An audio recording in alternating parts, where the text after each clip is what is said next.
Hey everyone, B7-2 here.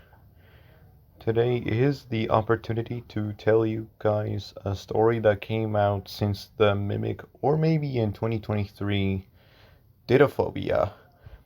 Well, it is a very much the final story of Tales from the Pizzaplex number 8, B7-2, and is also the Tales from the Pizzaplex 24th story, which is also on the outside of the final epilogue, which I will be telling you guys in the video. So, without further ado, let's get started. Rory's eyes shut open, his body rigid. He stared into the murky grayness that pressed in around him. He held his breath so he wouldn't make a sound. Rory's head and shoulders were propped on two puffy pillows that at the moment gave him no comfort at all. The room, though dim, was light enough that Rory could take in the closet door opposite the foot of his bed, and his bedroom's two doorways, which faced each other from the left and the right of his bed. The pillows blocked his peripheral vision, so he couldn't see the small blue-gray nightstand that held his little red alarm clock with the two bells that looked like ears on top of the clock's face. Even so, Rory intuitively knew that it was just after midnight. He knew this because every night at about this time, the same thing happened. Some small unidentifiable noise, maybe a scrape or maybe a tap, woke him from a deep sleep. The noise woke him, and then a flash of curved metal appeared in the gap between the white folding doors that enclosed Rory's closet. Rory sucked in a sharp breath. The whoosh of it was implied in the stillness of the darkened room. Oh no, Rory thought. They know I'm awake. He squeezed his ears shut. Rory had turned 7 just a few months ago, although his memory of his small party, just him, his parents, and his friend Wade, with the balloons and the big chocolate birthday cake he'd thought had too much icing, was so vague that it seemed like it had happened years ago instead of just weeks. However, as young as Rory was, he was old enough to know that closing his eyes wasn't a good defense against the creatures that were after him. Closed eyes weren't a force field, and they wouldn't make him invisible. If Rory wanted to survive the night, he had to know what was coming. Open your eyes, he shouted at himself in his head. He opened his eyes. All the creatures appeared at once. Once they came into view, the creatures moved slowly. That didn't make them any less scary. Rory knew from experience that the creature's pace would make it easier for him to get away. Excuse that. He was never able to avoid them, no matter how slow they were.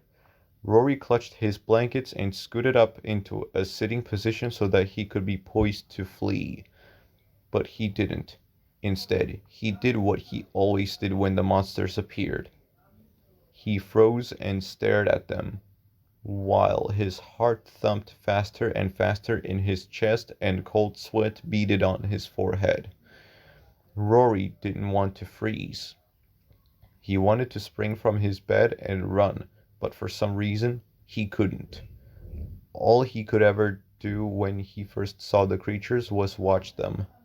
Something about them held him suspended, like he was caught in a web. From out of the closet, the piercingly sharp point of a pirate's hook scythed through the air as the rotting ruin of a fox-shaped creature with multiple rows of jagged teeth crept out into the room.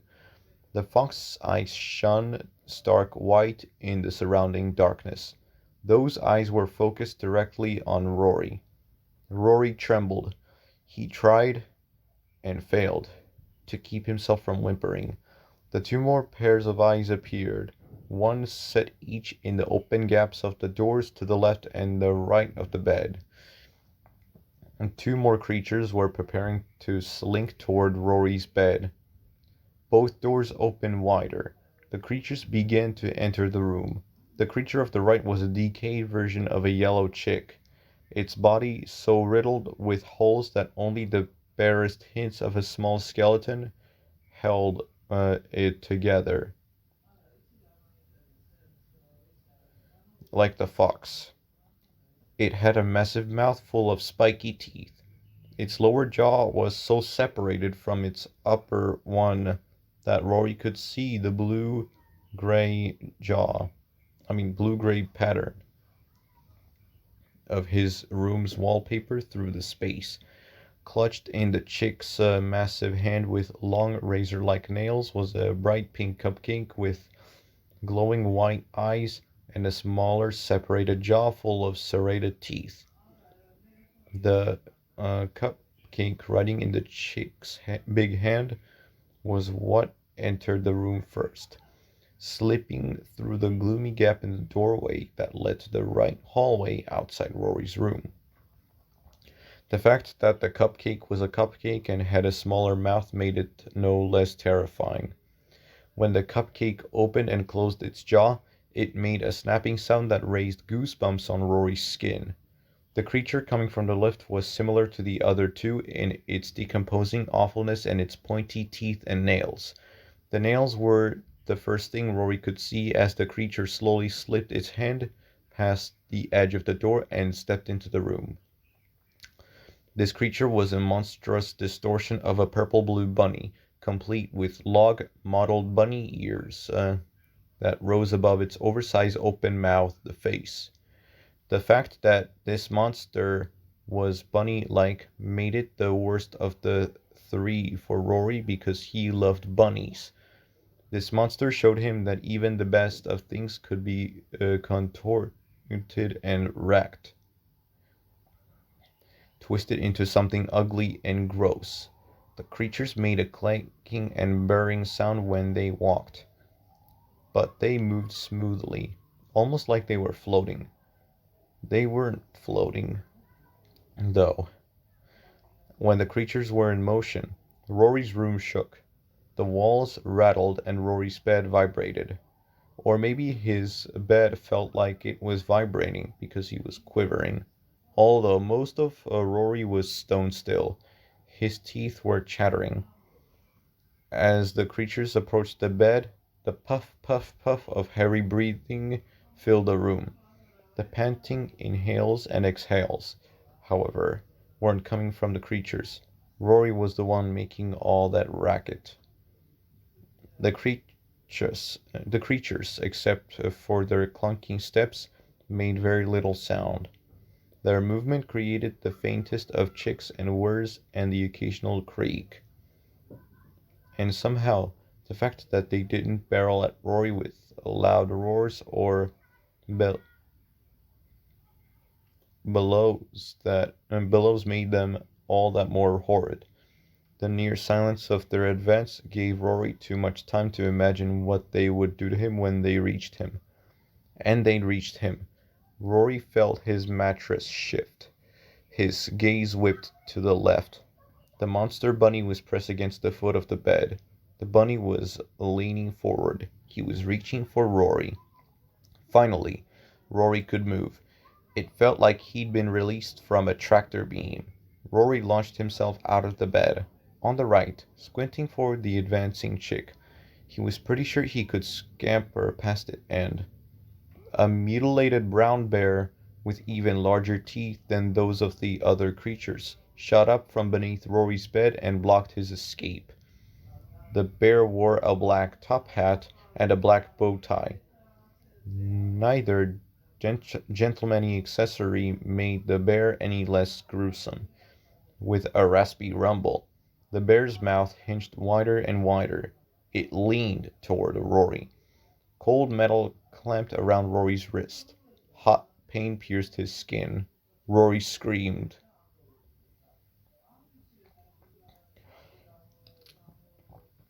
Rory sat up, his chest heaving.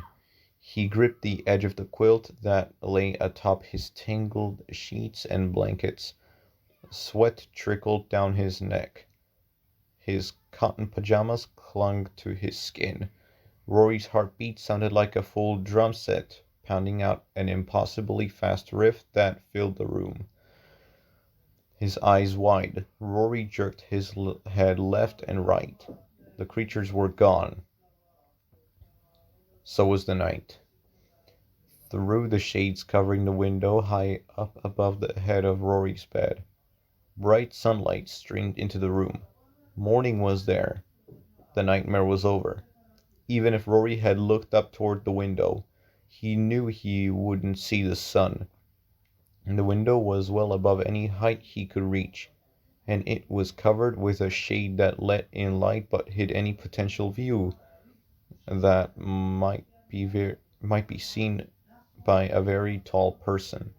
Rory never understood why his room's window was close to the ceiling, but he'd gotten used to it. Rory leaned forward and scanned the space around him. In the warm yellow light, the bedroom looked cheerful and friendly, but Rory was still tense. He studied his surroundings carefully. Nothing looked out of place. His blue-gray furniture, a tall chest of drawers, which held a purple three-bladed fan and the lava lamp his uncle had given him, and a shorter dresser that held a yellow porcelain lamp with a gray striped shade, was placed where it always was. Both pieces of uh, furniture set against Rory's lavender gray and white wallpapered walls. The wallpaper in Rory's room covered only the top 2/3 or so of the walls. Below the wallpaper, there was something called a chair rail. Rory's mom was an interior decorator, and she made sure he knew what things in houses were called. A chair rail was molding on the wall that divided the upper wallpaper from a different kind of wallpaper in Rory's room. It was gray, uh, blue stri- blue striped, that covered the wall between the chair rail and the floor. Whenever Rory walked past the molding, it was about the level of his chest. Rory was 4.5 feet tall, so he knew that meant the molding was about 3.5 feet off the floor. The tall chest set against the wall opposite Rory's bed. It was next to the double-doored closet. The dresser was on the right wall, next to the doorway that led out to the hallway that went past his parents' room before reaching the living room. The white six-panel door was closed. So was the machining door on the other side of the room. That door led to another hall, which also went to the living room. Rory's bathroom and two other rooms opened off that left side wall. Starting at his folding closet door, Rory noticed it was closed, too. He always made sure it was closed before he went to bed. The door was louvered, according to his mom. Rory wished it wasn't. The open slats of the louvers made the closet far too exposed to suit Rory. He knew what lived in that closet, and he wished he had solid doors he could keep closed and locked. But would a solid locked door help? The two hallway doors were solid, and Rory always made sure they were closed and locked. Even so, the creatures always got the doors open, every single night. He shook himself. He blew out air. They're just nightmares, he told himself. His voice sounded unnaturally loud in the room. Rory's voice seemed loud, he thought, because it was the only sound in the room. His bedroom was otherwise silent. No, not quite silent. A barely glance, uh, a barely there missing sound came from the vents in the ceiling above Rory's bed. He glanced up at them. The rectangular gray-covered vents looked as they always did. His mom thought ceiling vents were ugly, but the vents didn't bother Rory. He'd never seen anything bad come through the vents. The hissing sound was very soft, like a steady whisper. Rory thought the sound was soothing. Rory threw back his quilt, looked down at the purple-gray carpet that covered his bedroom floor, and tentatively hung his legs over the side of the bed, feeling prickles at the bottom of his feet. Rory quickly dropped to his knees on the floor and looked under the bed. Nothing was there. Rory pushed himself up and stood. He looked around again. Even though he'd probably get in trouble for it, he left a few toys scattered around the floor of his room. A blue telephone with large googly eyes and red wheels sat contentedly next to a green plastic fish near the chest of drawers. A few feet from the rolling phone, a purple robot was hanging out in front of the dresser. Between the telephone and the robot, a rabbit stood up straight a few feet from the closet doors. The sight of the rabbit made Rory uneasy. He whipped his head away from it and sat down on the edge of his bed. He clenched the white fabric of his quilt and looked at the hand-sewn triangles that were patchworked together with the white material. The triangles had many patterns. Some looked like circles, and some were leaf or flower-shaped. All the patterns shared the same colors of blue, beige, and yellow. Roy's grandma and some of her friends had made the quilt for him. His mom said the quilt didn't match the colors in his room, but he didn't care. He liked it. Glancing at the rabbit again, Rory called out, "Mom?" When his mom didn't answer, he tried, "Dad." His dad? His dad didn't respond either. His parents were probably getting ready for work and didn't hear him. Rory shrugged. He should stop being a weirdo and get ready for school. Standing, Rory shuffled, barefooted, to the door on the left side of the room. He hesitated only a second before gripping the door's brass knob, opening the door and stepping out into the hallway. Rory looked left and right along the length of the wood floor hall.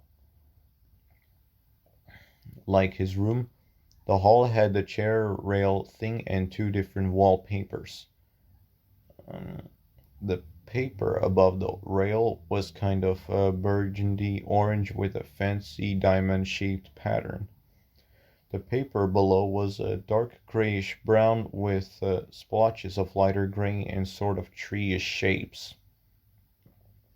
Rory didn't like either of the wallpapers, but he figured they probably looked better than he thought they did. His mom was an expert at decorating houses. She must have known what looked good and what didn't. Nothing was in the hall other than a small hall table with one drawer. A lamp similar to the one in Rory's room, this one in the color of a pale pumpkin, sat on the table. Rory crossed the hall and went into the bathroom. The wood floor felt cool and hard under his feet. Under his bare feet. Somehow, The bathroom had escaped his mom's love of wallpaper. It was painted light blue, and its tiled floor was dark blue and white striped. The big bathtub with feet like a creature's claws, Rory didn't like the claws, was white, and so was the sink and toilet. Rory used the toilet and then stood in front of the sink to wash his hands and brush his teeth. After he did these things that he was supposed to do every morning, he lifted his face and looked straight ahead so he could check his hair in the mirror. He didn't much care about his hair, or the rest of what he looked like, but Rory's mom did. She was always telling him to comb his hair. Rory looked around the sink for his comb, but couldn't find it.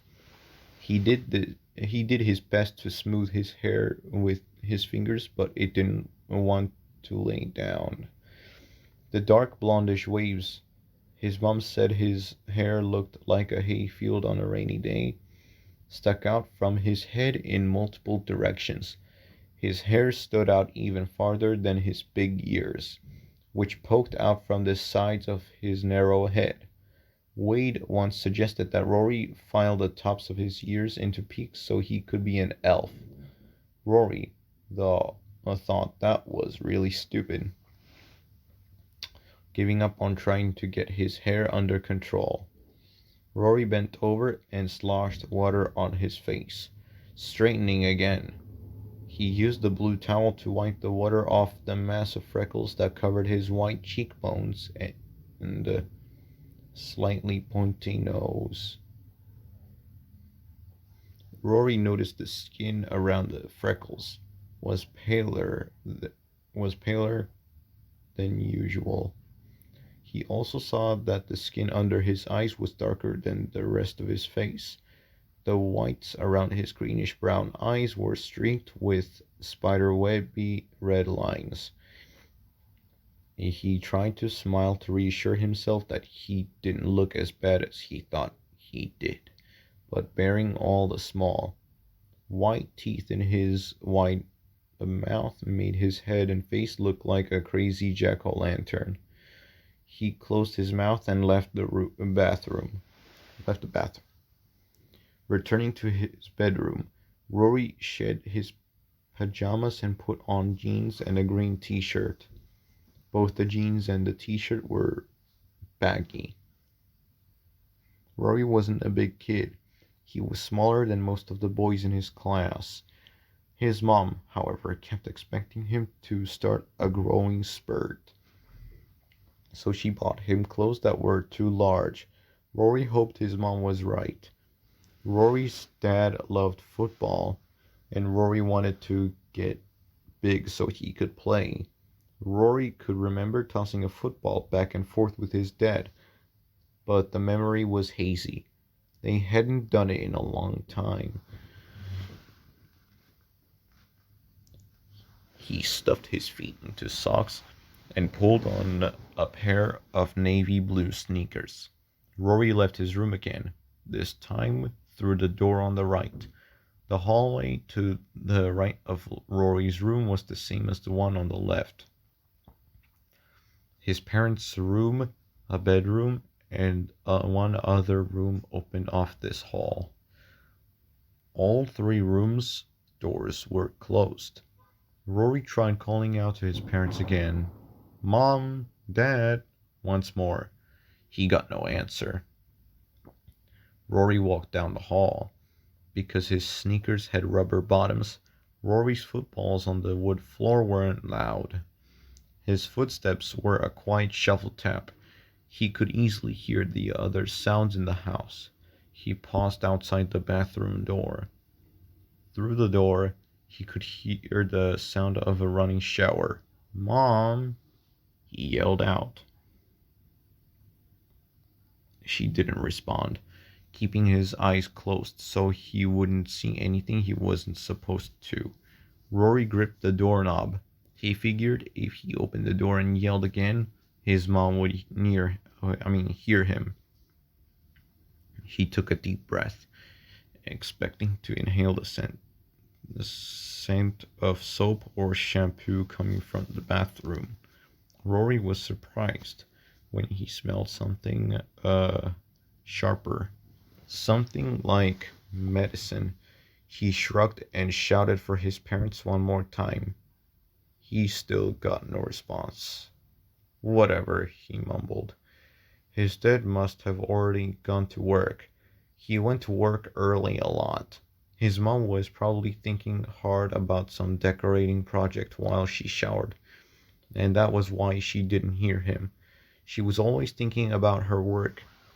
Even when Rory talked to her, she was always thinking about her work. Even when Rory talked to her, he could tell uh, sh- uh, he could tell she was thinking about her work. As he talked, her gaze would drift off to the side, and he could tell that she wasn't interested in what he was saying. He guessed that was normal, though. Mostly, he talked about his friend Wade and their clubhouse. That was probably boring to his mom, with his dad gone and his mom lost in thought in the shower. Rory was on his own. Well, what was new about that? Rory went down the hall and stepped into what his room called their great room.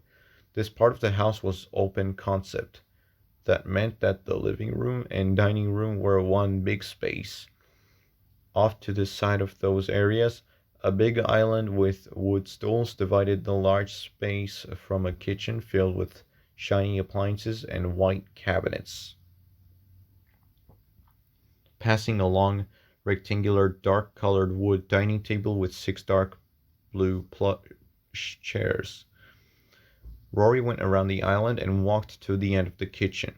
That's where the fridge was. He was hungry, and his room hadn't yet set anything out on the island for breakfast. When it came to what he liked to eat, Rory was, in his mom's opinion, a strange kid. Rory guessed she was right. All the kids in Rory's class loved sweet things. They were always talking about how much they liked donuts for breakfast. Rory didn't like sweet stuff. For breakfast, he liked having fruit and bagels with cream cheese. Rory reached for the sleek vertical silver handle on the stainless steel fridge. He knew he'd have to wipe his finger smudges from the handle after he got his food. His mom was obsessed about smudges on her appliances. Opening the fridge, Rory wrinkled his nose. The inside of the fridge smelled stale, like the bread had gone bad. Or was it the cream cheese? Rory grabbed the bagel from a bag on the shower. On the lower left, not shower. From the on the lower left. The lower shelf, and opened the cheese drawer to get out a carton of spreadable cream cheese. All I meant like his lower shelf. He frowned. They didn't have any cream cheese. Rory shrugged. He'd have to remind his mom to buy some cream cheese. Opening the lower produce drawer, Rory grabbed a pear. The pear was browner than it should have been and maybe a little softer than what was best for a pear. But Rory figured it would be all right, too. Closing the fridge door, Rory cradled the bagel and the pear, and he used the back of his free hand to wipe a smudge off the fridge door handle. Then he carried everything to the island. Grabbing a paper towel off the roll by the big white sink, Rory returned to the island and spread out the paper towel on the island's gray granite counter. His mom always nagged him about using plates, but he didn't like to mess with dishes. The only thing he ever washed was the small glass he used for water when he got thirsty during the day. He always rinsed that glass and kept it by the sink. Climbing up onto one of the stools, Rory set up his bagel and pear on the paper towel. He lifted the bagel and smelled it. It might have a little old, but it looked okay. He took a hesitant bite of the bagel. He quirked his lips as he chewed. The bagel was dry, but it wasn't terrible. Rory reached for the pear and bit into it. It, too, wasn't at its best, but it was okay. As he ate, Rory listened for his mom. She had to be out of the shower by now, didn't she? Apparently not. Rory could still hear the shushing crackle of the shower's running water. Rory finished his breakfast and cleaned up after herself, making sure he left no crumbs on the counter. His mom was as obsessive about crumbs as she was about smudges on stainless steel. As he put his trash in the bin under the kitchen sink, Rory suddenly realized he was going to be late for school if he didn't get moving.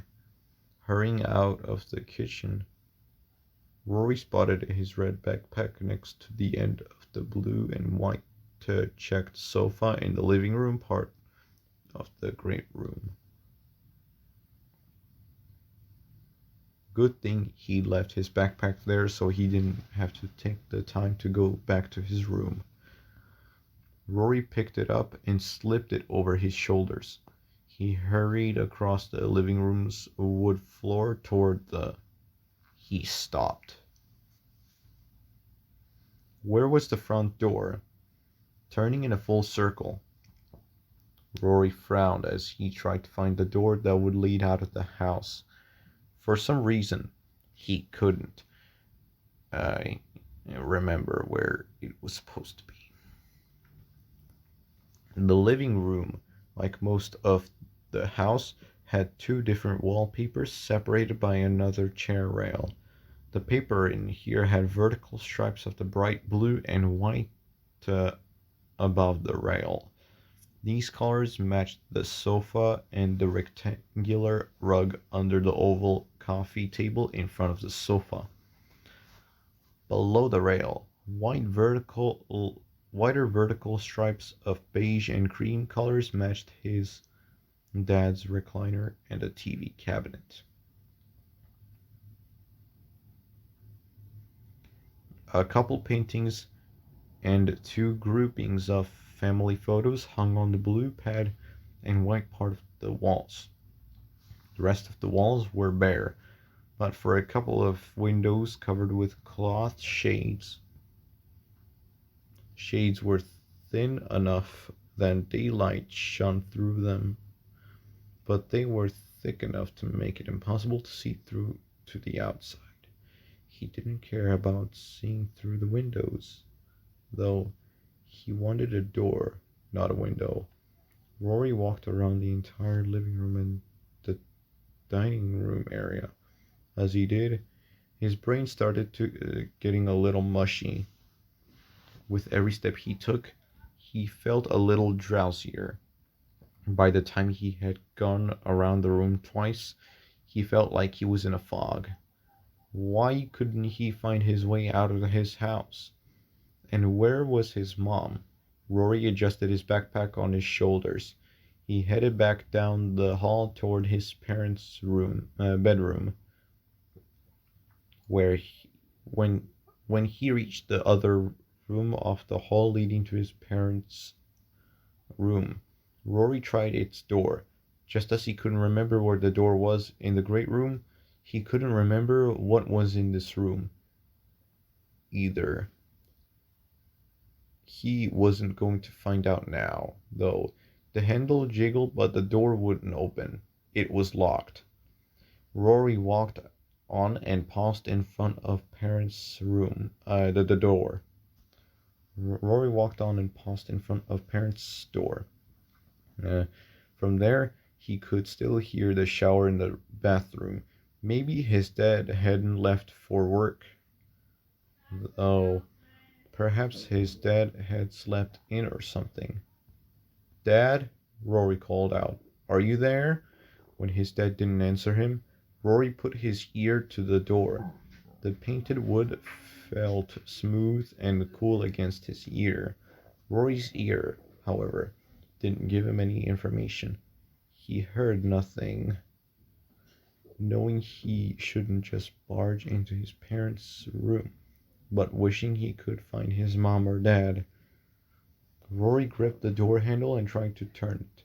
Like the one on the other room's door, the knob wiggled a little, but the door wouldn't open. Rory stepped a few feet forward and tried the bathroom door again. The door wouldn't give. Behind the door, the sound of the shower continued. Rory looked down the hall. Was there a back door out of the house somewhere? He couldn't remember a back door of this hall, but he couldn't remember his house not having a door at all, either. He wandered down the hall. It ended just past the doorway to his bedroom, and there was a door there. Rory tried to open it. Like the other doors he tried, this one remained closed. He tried a little harder to get this one open, but no matter how much he rattled the doorknob and shoved at the door's hard surface, it didn't give at all. Rory shrugged. He didn't think this was a door that led outside anyway. It was probably the door to a closet. A closet wouldn't help him. Rory turned around and headed back down the hall, going into his bedroom through its right side door. He turned around. His bed was still mussed, his pillows askew against the slatted wood headboard. His mom wouldn't like it if she saw that he hadn't made his bed. Rory went to the head of his bed and pulled up the sheets and blankets. He smoothed them out, put the pillows in the right places at the head of the bed, and then pulled the quilt up to cover anything. Patting the quilt, he nodded. "That's better," he said. Once again, his words sounded unusually loud. And behind the boom of his voice, the steady hissing above his bed sounded like a subdued murmur, as if someone, maybe Rory's mom, was saying, "Shh," letting him know everything was okay. Rory smiled dreamily. "Everything's okay," he told himself. This time, when he spoke, he made sure to keep his voice low. Walking through his room, Rory exited it through the left side door, looking to his felt in the doorway. Looking for his left left side door. Looking to his left in the hallway, he spotted another door at the end of it.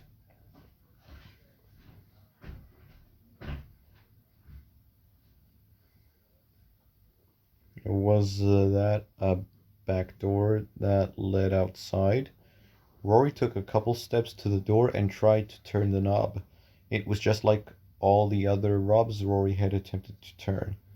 It shifted just a tiny bit, but wouldn't rotate to open the door. He turned around and put his backpack to the locked door.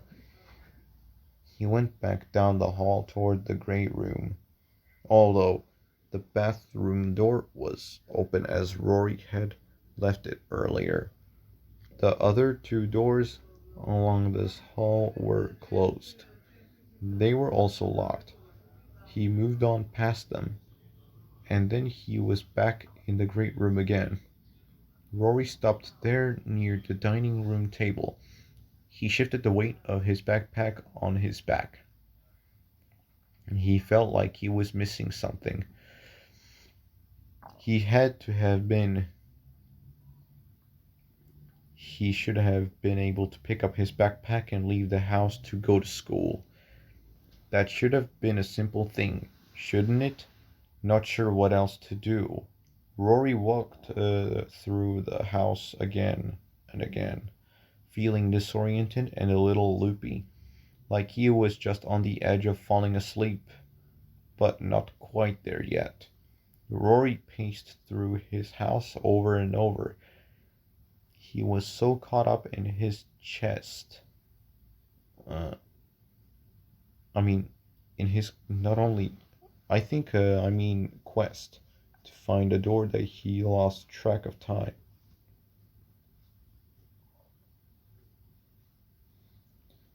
He couldn't tell if time was passing slowly or quickly, and he didn't care. He just wanted to find the door so he could go to school.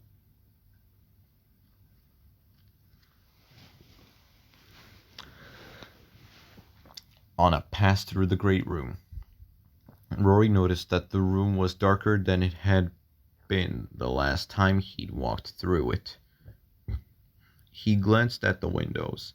The shades over the windows weren't the nice bright yellow color they'd been when the sun had been out. They were turning a dingy gray. Daylight was fading. In fact, it was nearly gone. Time for bed, Roy said to himself. Good, he thought. He was so tired. He was more than ready to get under the covers and snuggle into his nice warm bed. Rory shrugged out of his backpack. He dropped it near the end of the blue and white checked sofa, turned, and walked down the hall to the bathroom. He was tired, but he didn't want to go to bed without a shower. Stripping out of his clothes in the bathroom, Rory curled his hand around the chrome knob that jutted from the white tile that surrounded the tub. For a second, he was afraid to turn the knob. Every knob he turned today had refused to budge, his eyes heavy and his limbs getting even heavier. Rory sighed at his silliness. He turned the knob. The shower spray cascaded down into the tub. The rushing sound was reassuring. The sound reminded him of his mom's shower. He couldn't remember if he'd heard the shower the last time he'd gone down the right side hall. He must not have. His mom must have left for work when Rory was in the left side hall. She would have figured that he'd already gone to school, so she shouldn't have gone looking for him. Rory took a quick shower. He brushed his teeth. Then he gathered his clothes and trotted into his room, closing and locking the door behind him. Rory crossed his room and closed and locked the other door as well. Then he put on his favorite PJs. They were black and white zebra striped. By now, Rory's room was lit only by the weak glow of his nightstand lamp. By now, Rory's room was lit only by the weak glow of his nightstand lamp, a smaller version of the lamp on top of his dresser. Well, just a second. I always get interrupted by my brother for no reason, and he is literally hateful to me, which is really bad, which I want to make him so weak.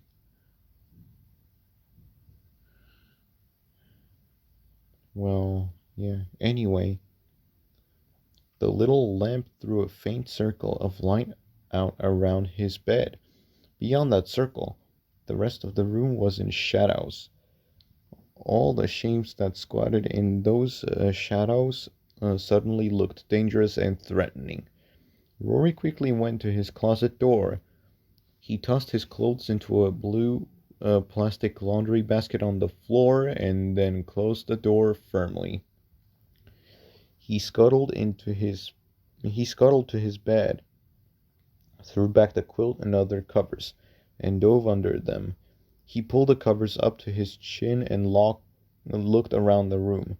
The lumpy shades in the room made Rory nervous, but at least none of them moved. Yet.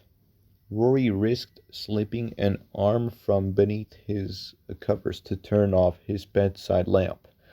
He closed his eyes, letting the steady hiss from the vents lull him into sleep as the drowsiness he'd felt all day finally claimed him. Rory's eyes shut open. It was midnight again. He was sure, or close enough. A scurrying sound came from the closet at the other end of the room. Rory lifted his head from the pillow very slowly. He raised his head only an inch, if that. He blinked several times, willing his eyes to adjust to the room's darkness. He had to see what the sound was. The closet door was cracked open. He closed it before he'd gone to bed, hadn't he? Rory watched the gap. He stared so hard, so unblinkingly, that his eyes started to sting, but he didn't blink. I mean, if he did, he might miss it if the door opened farther. Don't blink, don't blink. He blinked. As he opened his eyes again, he caught the tip of the gleaming metal hook curling around the edge of the closet door. He heard a metallic rasp. The door creaked. A pair of glowing white eyes looked through the crack between the closet doors. No. Rory checked the doors that led out to the hallways that flanked his room. He closed them, too. He was positive about that. They weren't closed now. Knife-like nails curled around the edges of the doors. One blazing white eye peered through each opening. As Rory watched, trying to control the shudders that wanted to rack his body, both doors opened even more. One eye in each doorway became two. Now 4 eyes stared at him from the open doors. No, 6. Rory could see a smaller set of radiant white eyes lower down in the right side gap. It was the murderous cupcake with the gaping mouthful of teeth. Rory kept watching. What else could he do?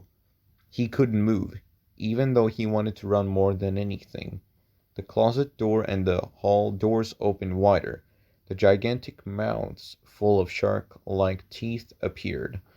The tattered bodies wormed into view. Zombie-like versions of a fox, a chick, and a bunny began to plod toward Rory's bed. Run! Rory's mind screamed at him. Finally, Rory was able to get his body to work. He threw back his covers. He sprang from his bed. Before Rory could take a step, however, another pair of gleaming eyes was suddenly right in front of him. Beneath the eyes, another cavern of a mouth full of pointy teeth opened. The teeth were inches from Rory's face. Rory shrieked. Rory opened his eyes and blinked at the sun's glaring rays, wiping sweat from his forehead. He wrinkled his nose at the musky stench of his body. His skin felt wet and sticky. His pajamas were twisted around him, and they clung to him, lying still and scanning the room. Rory concentrated on breathing slowly and evenly. The sound of his quiet, controlled breathing relaxed the tightness in his muscles. He continued to focus on his inhales and exhales. As he listened to himself breathe, Rory realized that the sound of his breathing was a gentle percussion beneath the steady whisper coming from above him. Rory looked up. Right.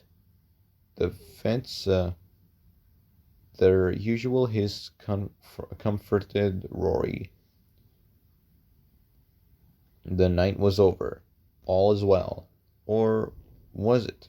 Rory sat up, his hands balled into fists. He looked around the room. Everything was as it should have been. Both his hall doors and his closet door were closed. Rory swung his legs out of the bed. "Mom," he called. "Dad." Rory's parents didn't respond. He shrugged and went to his closet. At the double louvered doors, he paused. His nightmare was niggling at the edges of his consciousness. He was afraid to open the doors. "There's nothing there," he told himself. Rory's voice bounced off the room's walls and came back at him like a punch in the face. He shook his head and made himself open the closet doors. Everything in the closet was what was supposed to be in the closet. There was nothing crazy in sight. Rory realized his shoulders were nearly up by his ears. He relaxed them. He looked down and discovered his hands were out in front of him, as if he was getting ready to ward off an attack. He dropped his hands. Rory gathered his clothes, closed his closet, and left his room to go into the bathroom. He examined his pinched face in the mirror. Was he paler than he should have been? Rory rolled his eyes. He was fine. Who cared what color his skin was? Going back into his room, Rory made his bed. Then he left his room through the right side door. He headed down the hall and called for his parents again. When they didn't answer, he concluded that his dad was at work and his mom was in the shower. He could hear the shower running through his parents' bathroom door. Same all, Rory said to himself, chuckling. His dad usually went to work early. His mom took very long showers. It was a problem.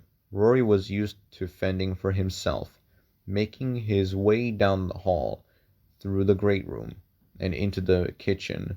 Rory scrounged up some breakfast. He grabbed a bagel that seemed a little harder than it should have been and a peach that was a little softer than he wanted it to be. When Rory finished his breakfast, he tried one last time to call out to his mom. "Mom, you out of the shower yet?" She didn't answer him. Maybe she'd gotten out of the shower and left for work while he was eating. His mom often told him that that when he was eating, he wouldn't notice an elephant if it sat down next to him. Rory grinned at the idea of a visiting elephant as he pulled on his backpack and headed toward them. Where was the front door? Rory frowned and turned in a full circle. How could he have forgotten where the door was? Rory rubbed his eyes. They felt dry and droopy. Shaking off a sudden sense of sleepiness, Rory walked around the edges of the great room, trailing his hand along the chair rail as he went. He wasn't sure why he was doing that. It wasn't like the door was going to be invisible or something, but he kept slipping his hand along the chair rail, and when he finished going around the great room, he kept his hand on the chair rail as he went down the hall toward his parents' room. He wiggled the doorknob on every closed door he came to. None of the doors opened. Rory tried calling out to his parents again, even though he knew that was pointless. They were at work. Or was his mom still in the shower? Rory could hear the shower running, so she must have been. Either that or she'd forgotten to turn off the shower. If she'd done that, she'd be annoyed when she got home and realized how much water she'd wasted.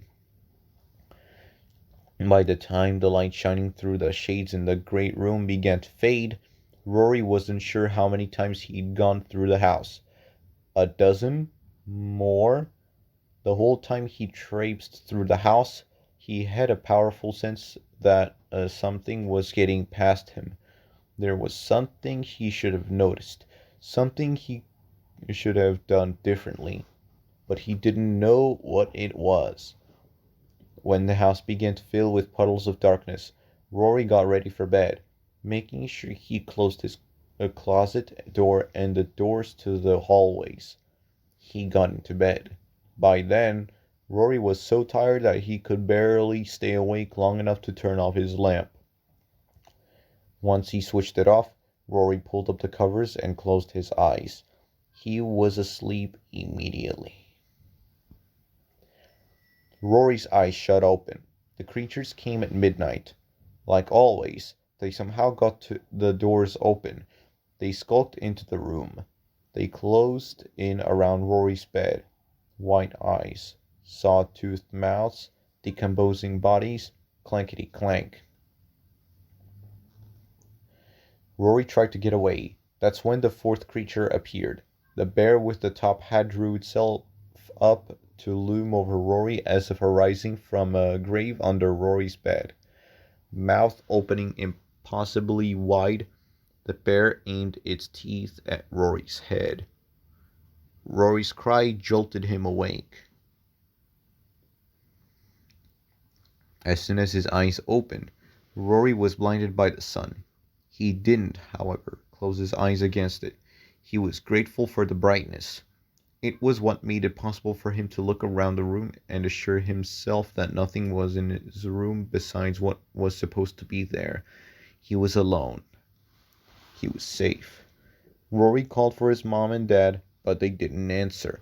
Rory could hear the sound of a shower running, even over the hiss of air flowing from the vents above his bed. He figured his mom was in the shower. She showered a lot. His dad was probably at work. Rory was amazed at how much his dad worked. Didn't his dad ever get tired? Rory wished he saw his dad more. And his mom, too. She worked almost as much as his dad. It seemed like Rory was alone a lot. That was okay, though. He was used to it. Rory went into the room and washed away the sweat from the previous night. He brushed his teeth and gave in to his hair's need to stick out around his head like he was a porcupine instead of a boy.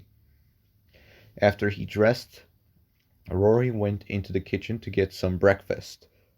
When Rory looked in the fridge, he discovered there weren't any bagels. Bagels were his favorite breakfast food, but wheat toast was okay. The wheat bread was in the fridge, and it looked like a little moldy. Rory figured he could scrape off the mold, and he could scrape off the mold, though. He also found an apple. The apple was a little shriveled. Otherwise, it looked okay. Rory wished he had some peanut butter for his bread, but he couldn't find any. He ended up eating the bread plain. It was dry, but it tasted all right. So did the apple, although it wasn't as crisp as Rory wanted it to be.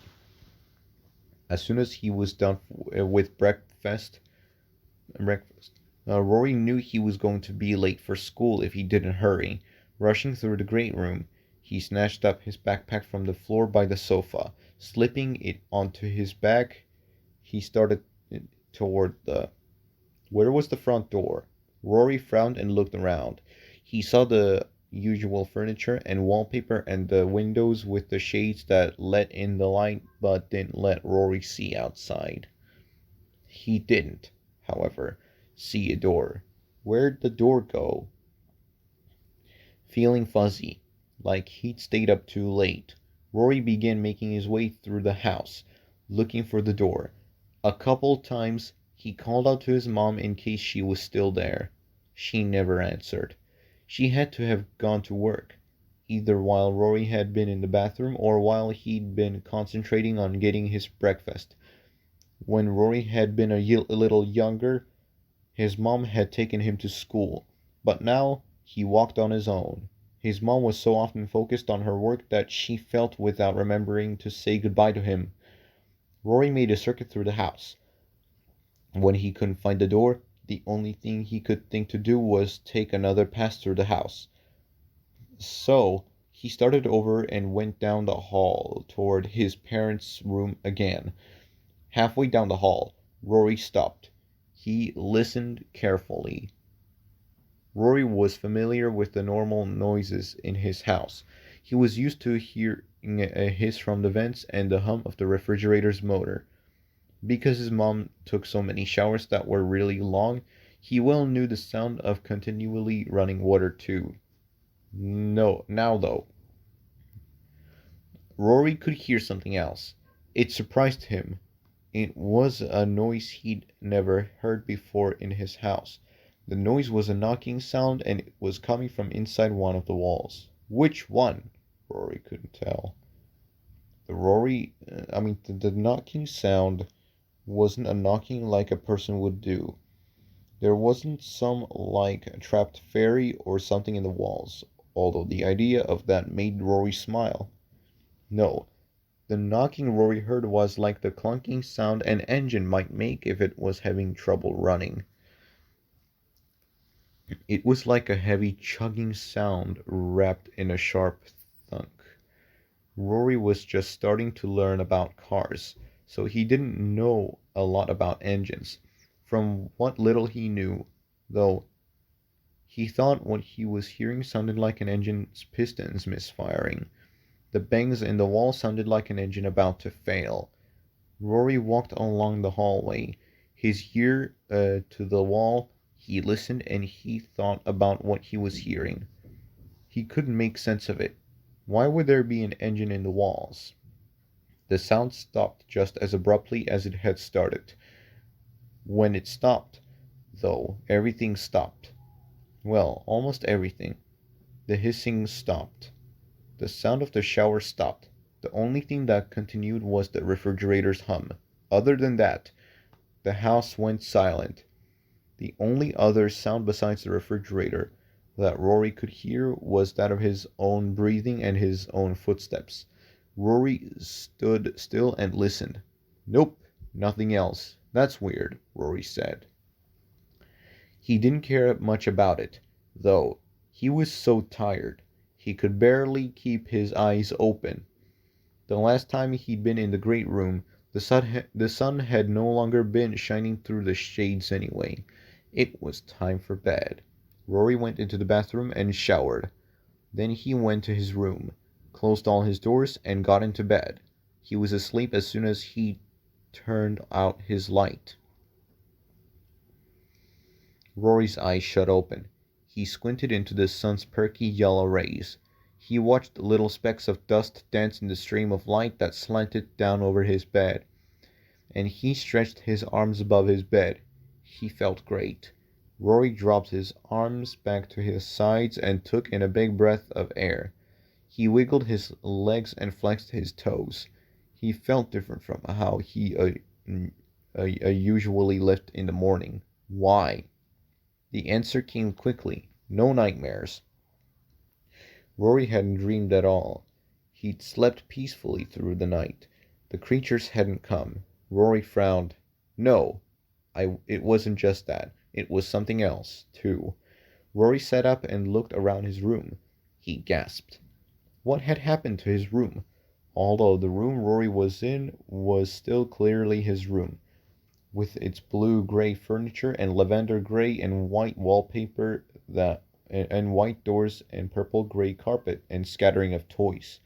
It definitely wasn't his room as he remembered it. Something was wrong. Yesterday, everything in Rory's room had been clean and nice. Today, everything was dirty. Really dirty. And it wasn't nice. Not at all. The wallpaper, for one thing, was peeling off the walls.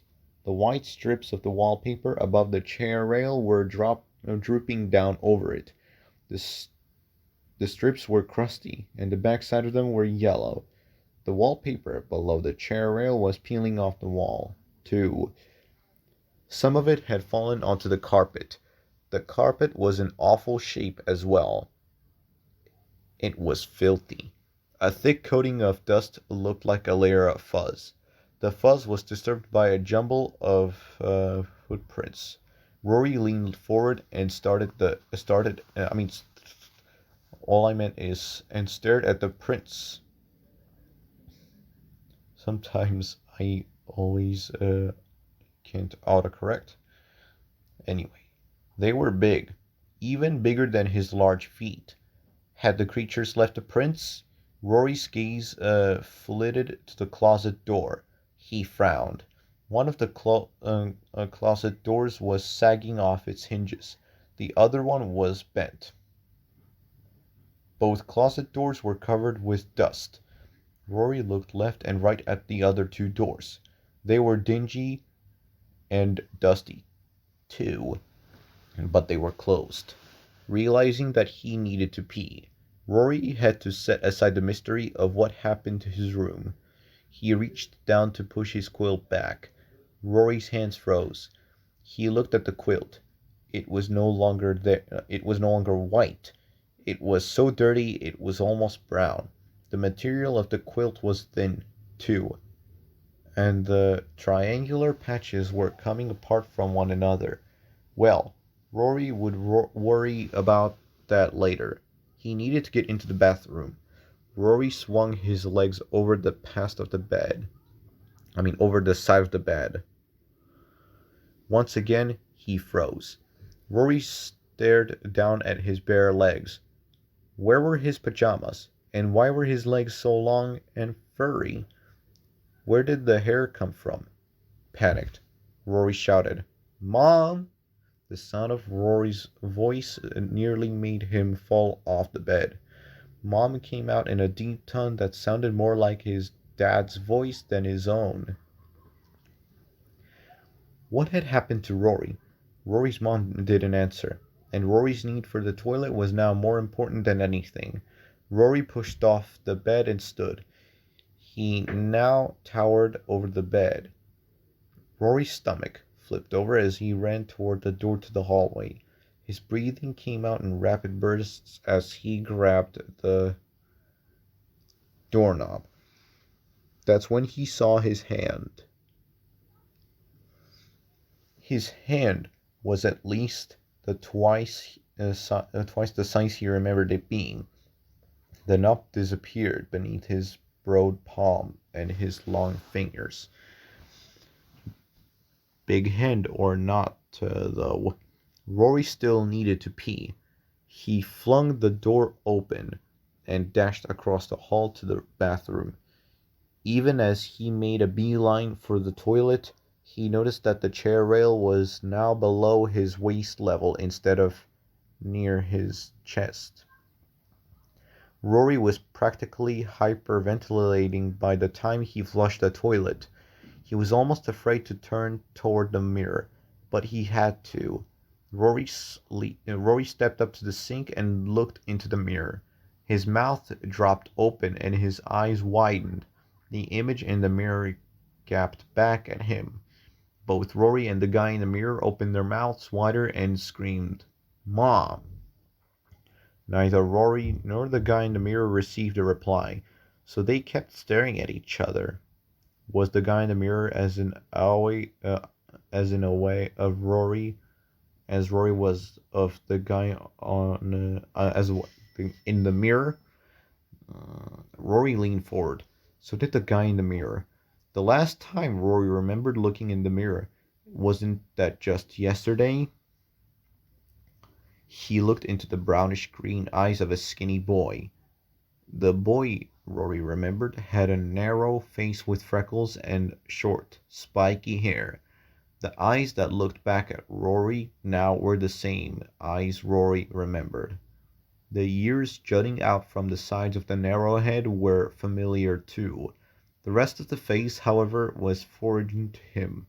Rory's face was longer than he remembered, long and bony. The cheekbones jutted out. The face still had some freckles, but red bumps of acne overpowered them. Below the acne, bristles of facial hair darkened a hard jawline. And his hair. Rory's hair was long, really long. It was still messy, but now the mess was a tangle that fell well past his shoulders. Bare and white, but almost skeletal shoulders.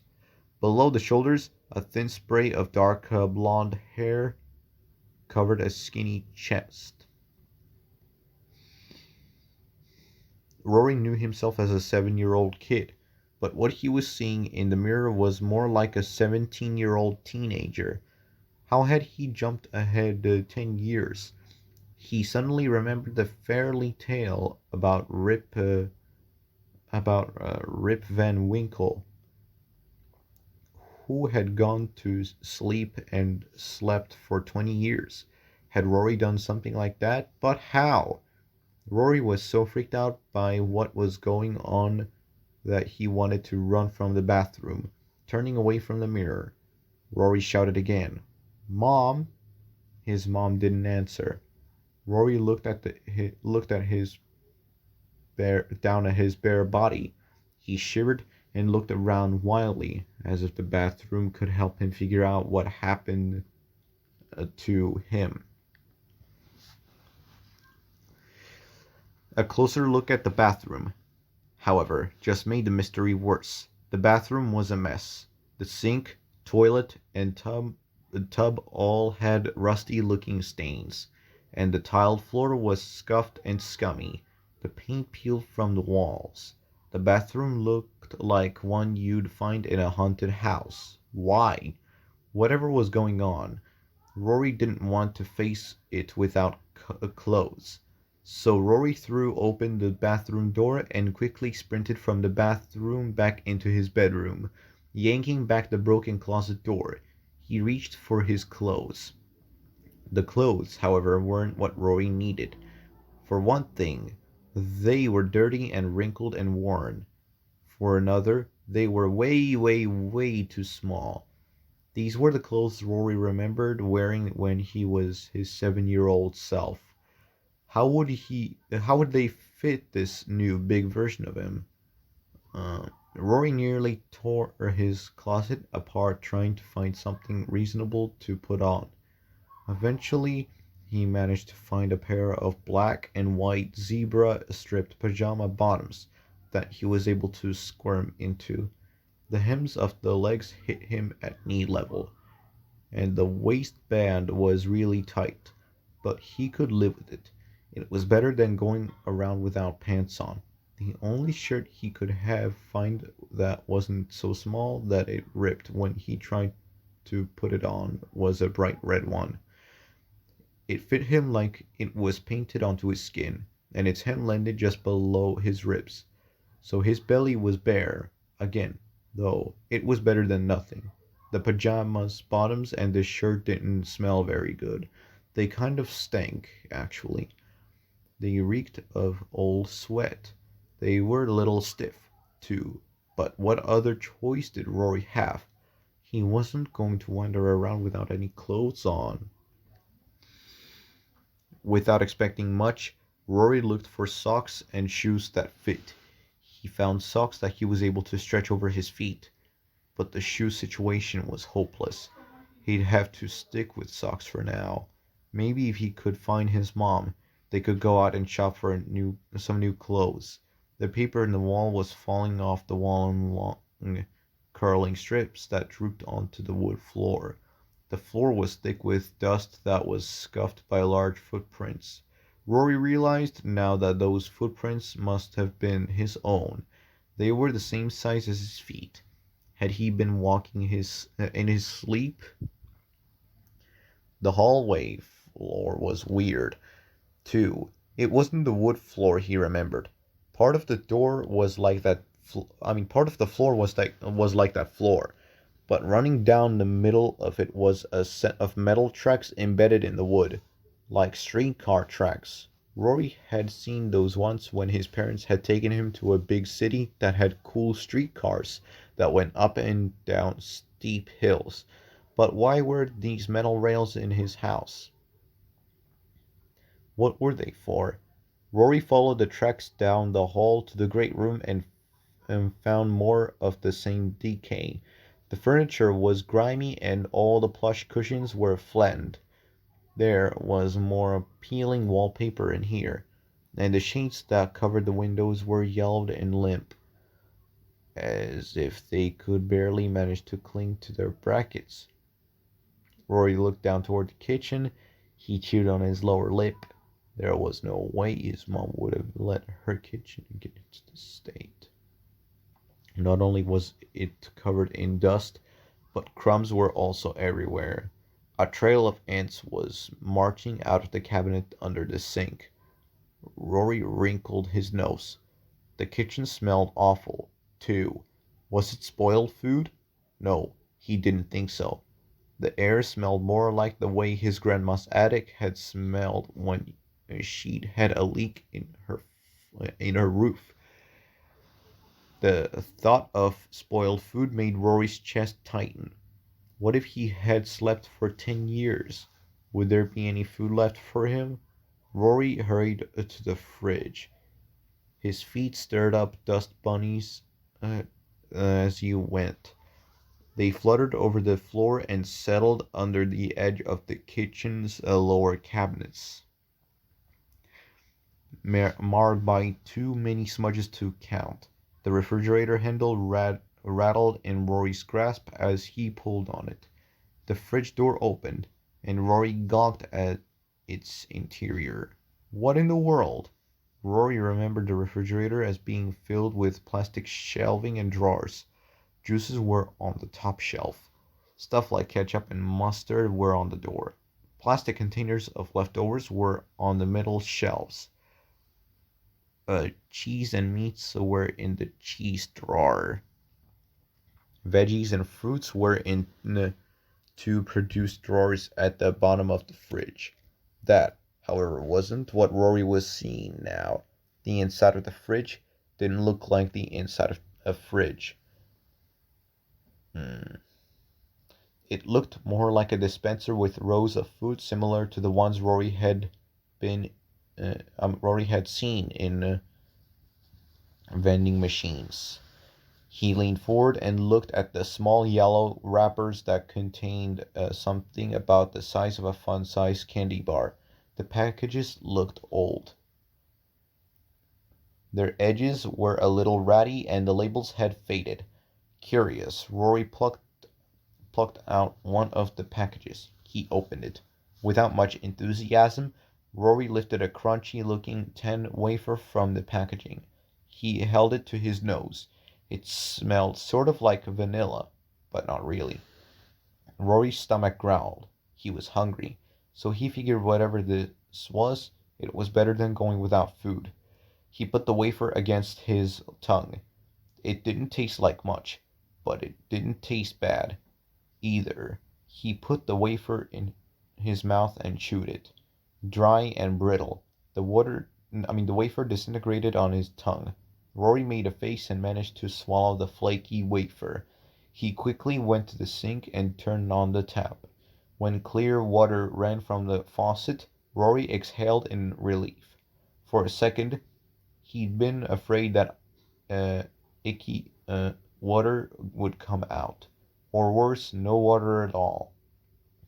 Rory spotted his glass next to the sink. It looked clean enough, so he grabbed it, filled it, and gulped down half the glass. When Rory had washed away the dry remains of the wafer, he straightened. What now? Rory had to find his room. Maybe she would explain what was going on when he reached her door. He called out, "Mom!" She didn't answer, so he tried the door. It was locked. Rory backed away from the door and frowned at it. The door, he realized, wasn't actually a door. It had no hinge, and there were no gaps around the edges where the door could open away from the wall. Why did his parents' room have a fake door? Rory turned away from the bizarre imitation door. He could hear the shower running behind the door a few feet farther down the hall. So he moved on and stopped in front of the bathroom door.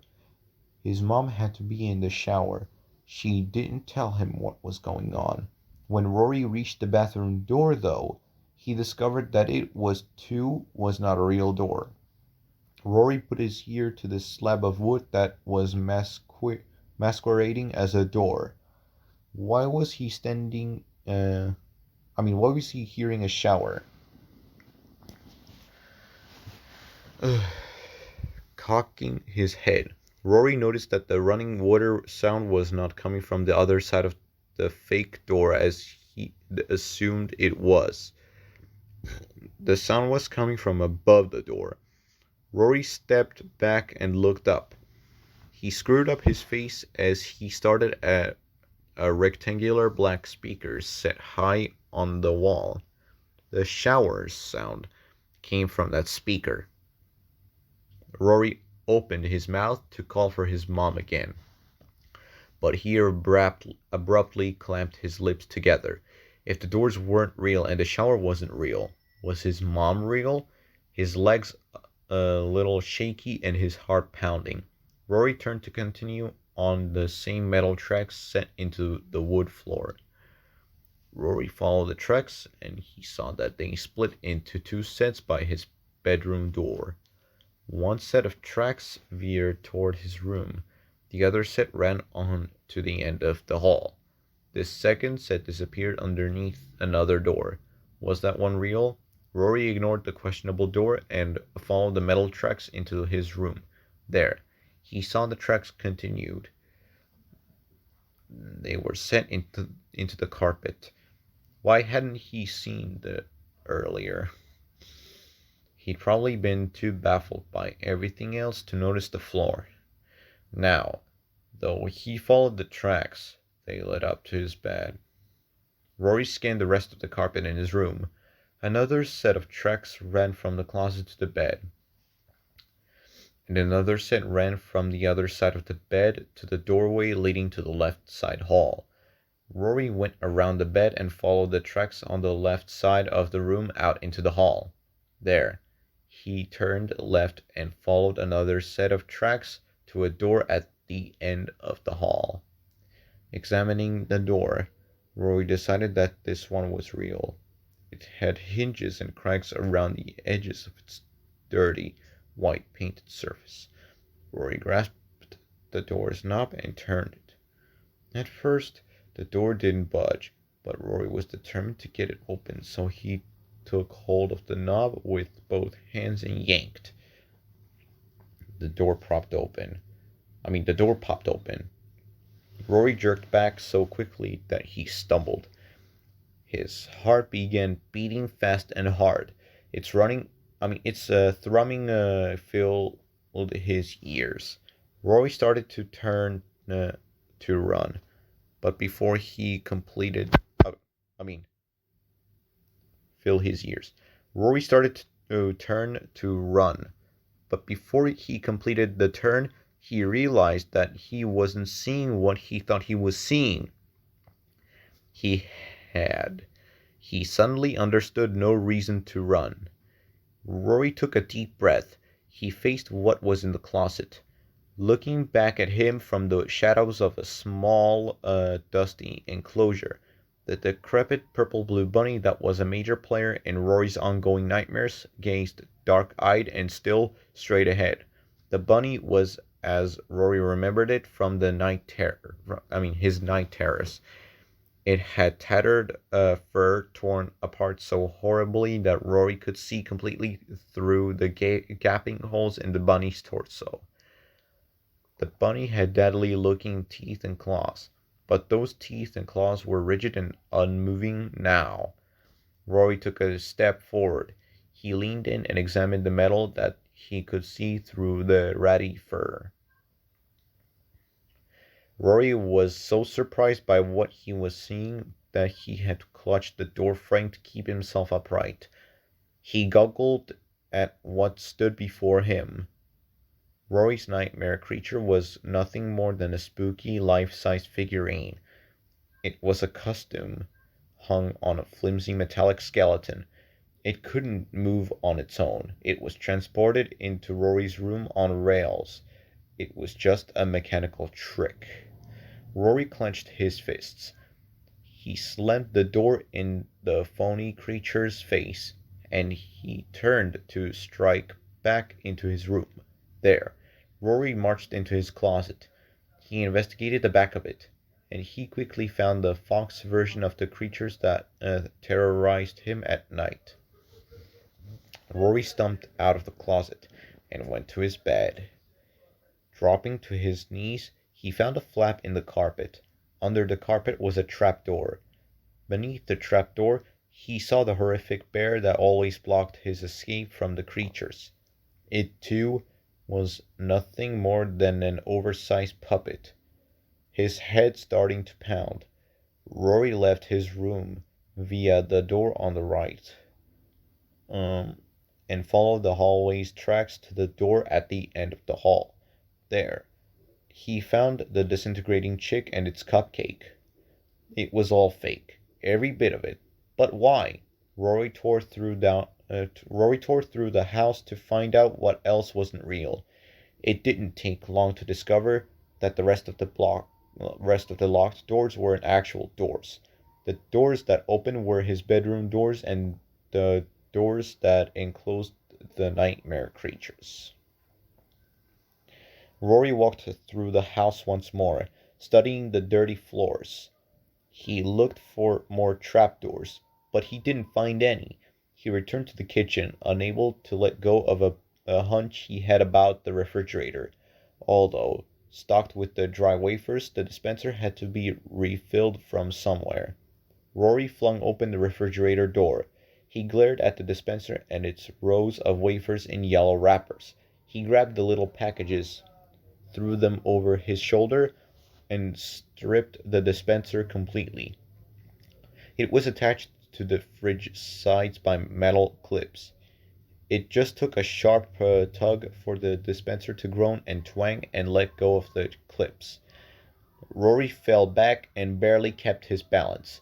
Tossing aside the dispenser's guts, he looked into the fridge. It wasn't actually a fridge. There was no back to the appliance. Instead, the fridge's interior was a tunnel-like enclosure that extended back behind the fridge, reaching through the kitchen's wall. The metal tunnel, reaching, although the door, reaching through the kitchen's wall. The metal tunnel led to a metal door. Although the door had no handle, Rory could easily see its edges. Rory hunched over and crawled into the long, narrow enclosure. He wriggled forward until he could put his hands on the door. The flimsy metal gave a little under his palms. Rory lunged forward, and shoved the metal.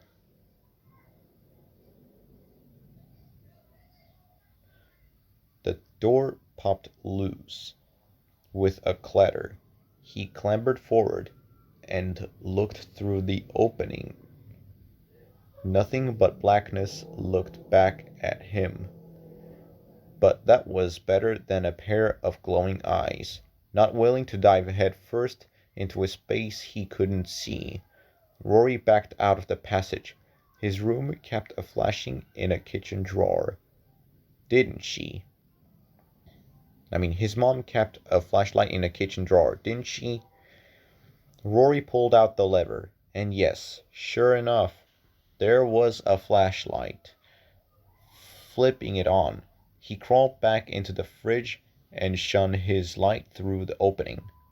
Now, in the pale yellow glow of barely there light, Rory could see the bent metal door lying on what looked like a concrete floor. The floor looked like it was just a few feet below the opening. Rory could see now, but he couldn't see very much. So again, he backed out, and this time he re-entered the passage feet first. Scooting on his butt, he squirmed forward until he could stick his feet through the opening at the back of the dispenser. Rory landed in a crouch with one foot on concrete and the other foot on the fallen metal door. He straightened and quickly turned in a circle, shining his flashlight beam out around him. Rory frowned. What was this place? Rory was in a concrete corridor. In the faint glow of his flashlight, it was hard to see the details of what was around him. The corridor, however, appeared to be lined with metal racks. The racks were filled with, of all things, something that looked like scuba tanks. Rory stepped over to Rory stepped over to one. He aimed his light at something writing on it. Danger, compressed gas. Um, Rory leaned over and sniffed the valve. He could smell nothing but the corridor's damp. Rory looked around some more. All the tanks, he realized, were connected to rubber hoses. The network of hoses lined the hallway, and they all came together in a cluster that fed into the wall next to the opening Rory had just come through. Whatever the gas was, it was being pumped into Rory's house. Rory scrunched up his face and walked down the corridor, his flashlight's rays zipping this way and that. The tangle of back hoses that wormed all over the walls reminded Rory of snakes. And even though the hoses weren't moving, Rory kept his gaze on them as he stepped carefully past the gas tanks. This attention to the hoses was what led him to an old gray machine at the end of the corridor. Rory didn't know anything about machines, but he could tell this one wasn't running. It had a fan sort of like the purple one in his room, and the fan's blades were still. No sound came from the machine. Rory went on past it. A few feet beyond the machine, just before an open doorway, Rory came to a small gray metal desk. Rory aimed his light at the desk's surface, and the beam illuminated the metal part of a clipboard lying at one end of the desk. Rory could see the edges of some curling papers clamped onto the clipboard. Maybe something on the papers would explain what was going on. Rory picked up the clipboard. He moved his light so it shone directly on it. The first thing Rory saw on the top sheet of paper was a date. It was a date just a month after his 7th birthday. He read a handwritten entry next to the date. Subject continues to react with fear. Rory read aloud to what he perceives to be creatures. Fear level 9. Perceives to be, Rory repeated. Rory pursed his lips. Rory wasn't the best reader in the world. He struggled with reading in school, but his friend Wade was a really good reader. He taught Rory lots of words, so Rory knew what perceives meant. It meant that his brain was telling him something, and given the way the entry on the clipboard was worded, Rory concluded that whatever his brain was telling him wasn't necessarily the truth.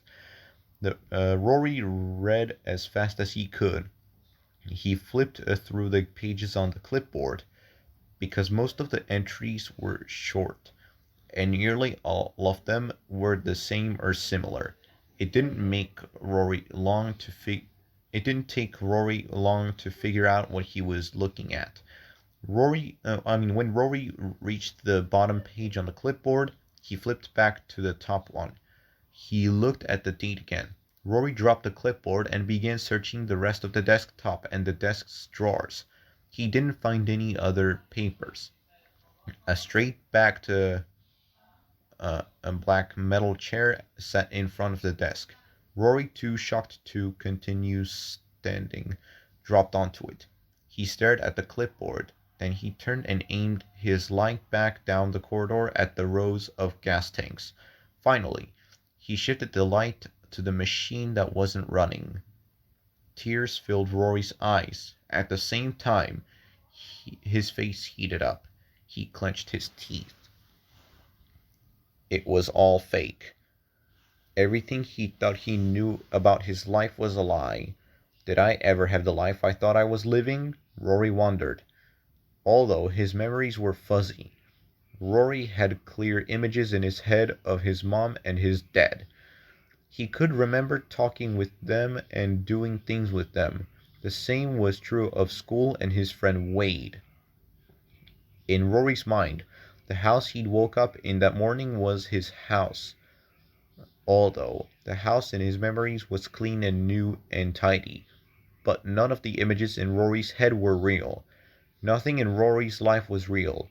According to the papers on the clipboard, the gas in the tanks were hallucinogens. These were drugs that made him think he was seeing and doing things he wasn't seeing and doing. The gas was what made him think he was living in the house with his parents. The gas made him think he had to go to school. The gas made him think he was eating real food when in fact the whole time he was eating the awful wafers. The wafers, the papers said, were freeze-dried sources of all the nutrients a human body needed. That might have been true, Rory thought, but given how skinny he was, he didn't think the wafers were enough for him anymore. The gas was also the source of his night terrors. Apparently, the whole thing was a nasty experiment designed to study the effects of ongoing fear in children. Whoever was behind the experiment wanted to see what happened if a child faced the same horrors night after night after night with no real life during the day to balance the awfulness of the nightmares. Because the latest entry on the clipboard had been made the same year that Rory had turned 7, he concluded that this awful place had been abandoned 10 years ago. The gas lines and the food dispenser and everything else must have been automated. Rory looked again at the silent machine. He wasn't sure, but he thought the machine was a pump. If it was responsible for the stream of gas that kept Rory living in an illusion. It must have broken down. That was why the gas stopped. And when the gas stopped, Rory saw through the illusion. That was why he could now see that he was a teenager instead of the boy he thought he was. No wonder none of Rory's clothes fit. No wonder the house was a mess. Suddenly, it all made sense. Rory hadn't been sleeping for the last 10 years. He'd been up and conscious. Everything he'd done, though, he'd done in a haze caused by the gas that constantly hissed into the house through the vents in the ceiling. That gas had kept him from seeing what was really going on around him. It had kept him locked in a perpetual childhood, understanding his surroundings on only the most basic level. That gas had kept Rory in a jail of misery. The whole experiment was mean. Really, really mean. Someone had been here watching Rory, recording all his reactions. And now, it was even worse. For 10 years, the experiment had been running on its own. There wasn't even a watcher anymore. No one was here to make sure everything worked right.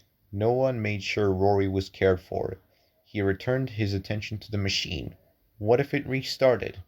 Rory jumped up. He had to make sure the gas wouldn't start to flow again. Because Rory didn't know how to do anything with the machine.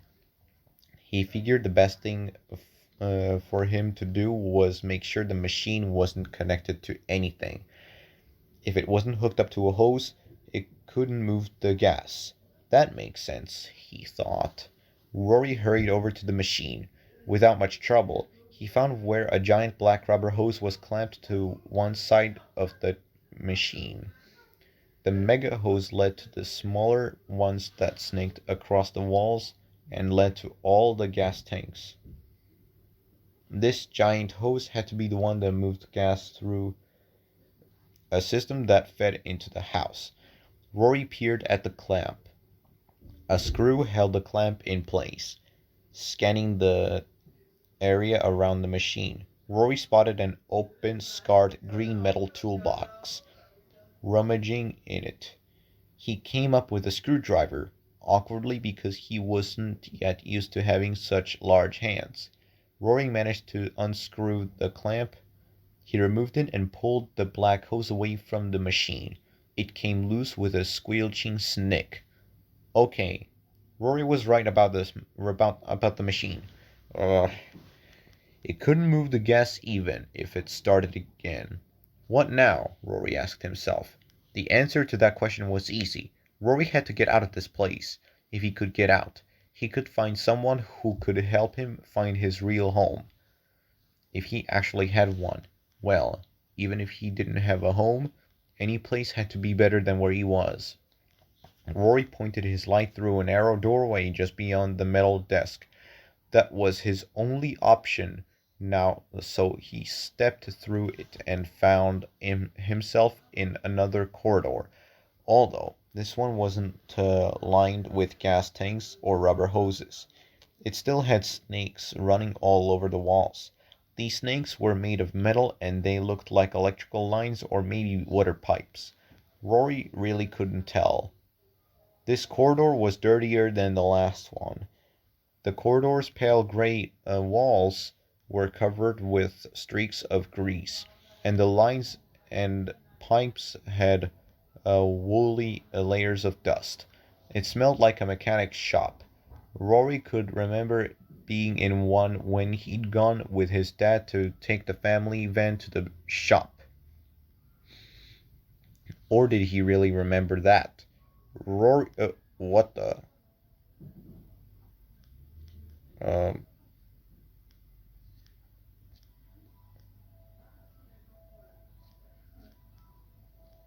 um, Rory shook off the question and kept going. As Rory picked his way through the corridor, he was nervous and jumpy, but he wasn't out and out frightened. He guessed the reason he wasn't in total panic mode was because he felt more determined than scared.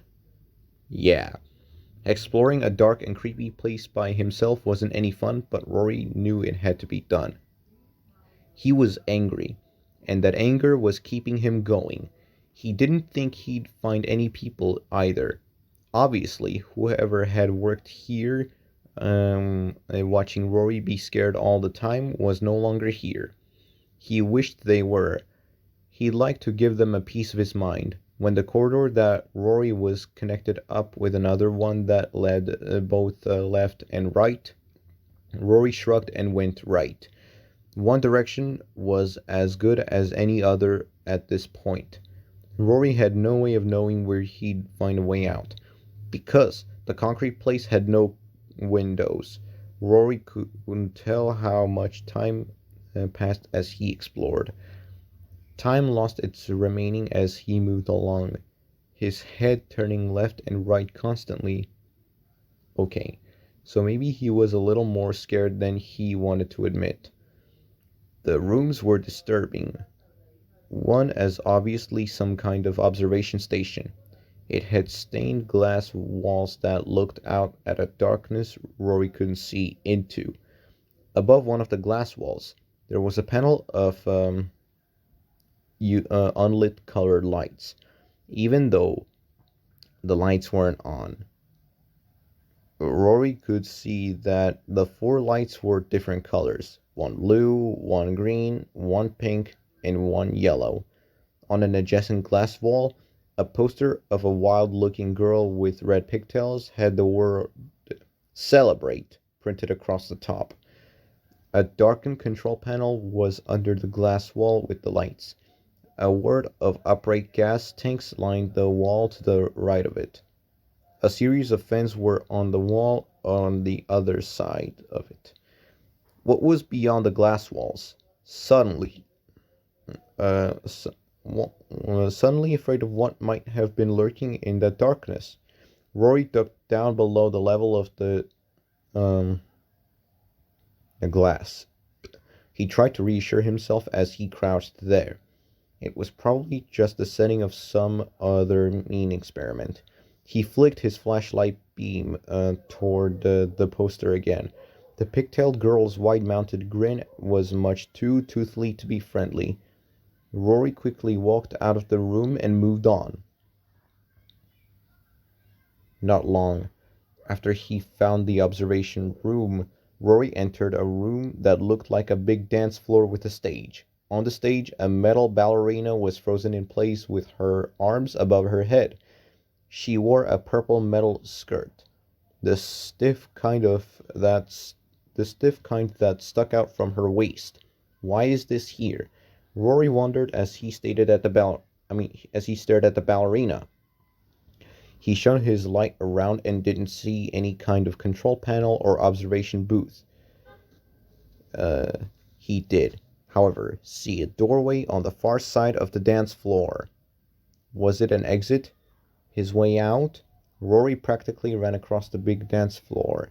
He moved so quickly that dust swirled up around his sock-covered feet as they slapped against the dirty black and white tiled floor. The doorway led to yet another corridor, with yet another open door at the end. Maybe that was the way out. Maybe it wasn't. Stepping through the open door, Rory found himself in a room crawling with more electrical wall snakes. They were the big metal cords that held bunches of smaller cords inside them. All the cords led into and out of a large metal box. A breaker box, Rory thought. His dad had, maybe, taught him about the breaker box in the house. Rory knew how to open the box and flip the switches to turn lights back on. If they went out, would it work in here? Would turning on more lights help him find his way out? Rory picked his way past the tangle of electrical lines. Is it safe in here? He wondered. He wasn't sure he cared. After everything he'd been put through, he just wanted to get out, at any cost. Rory opened the metal box and began flipping rows of switches. He shifted them all from the left to the right. Nothing happened. Rory turned away from the box and flicked off his flashlight to see if any light had come on. He quickly turned his flashlight on again. Flipping the switches hadn't changed the surrounding darkness. Rory left the room. In the corridor, Rory didn't see any changes resulting from the switches he'd flipped. He sighed and turned left out of the electrical room. Walking forward, Rory discovered that the corridor dead-ended not too far past the big dance room, but another corridor jutted off to the right. Rory headed down it. Rory passed another right turn. This time, though, the corridor he was in continued. He decided to go to its end before he came back to check out the right turn. Rory followed the corridor until it took a hard right a little farther along. There, he found himself in another corridor that led to two open doorways. Checking the one on the left first, he discovered a room filled with what looked like animatronic parts. Metal arms and legs and heads and the torsos were stacked on shelves along with tangles of wires and mounds of gears. Rory thought the dusty metal tables near the shelves looked like tables in doctors' offices. He didn't like doctors' offices. Probably, if his memories were real, that is. The really big room across the one filled with robotic parts looked like a place where people went to eat and watch shows. The room had a big stage on one end and rows of purple cloth-covered tables stretching out from the stage. The tables sat on thin old carpet. Even in his flashlight's minimal light, Rory could see that the carpet was purple with a gold star pattern.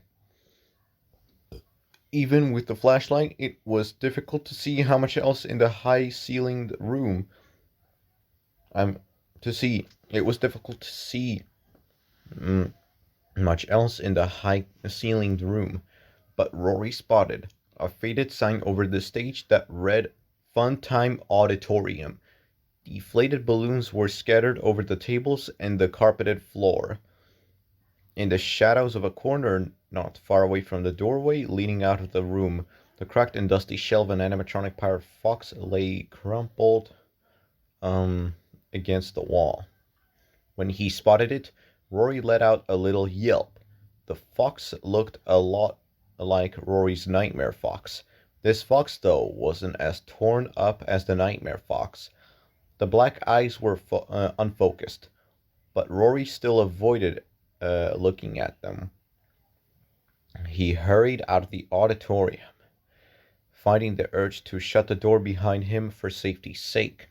Of course, there were more animatronics. The repair room suggested there were many. He shouldn't be so scared of this one, even though this fox had haunted his nightmares for 10 years at least. Finding himself in yet another corridor, Rory looked left and right and tried to remember the layout of what he'd seen so far. If he went right, he'd come back to the corridor that he led away from the electrical room. He decided to go back to that corridor and retrace his steps to the hall he'd passed, the one that had led off to the right. Rory got to that corridor quickly, and his exploration was even faster. That corridor was short, and it led directly into another room. This room, Rory decided, had to be the heart of the whole place he was in. It looked to be a control room. Like the room that had the circus-looking lights, this room was walled or two sides by glass, slanted glass.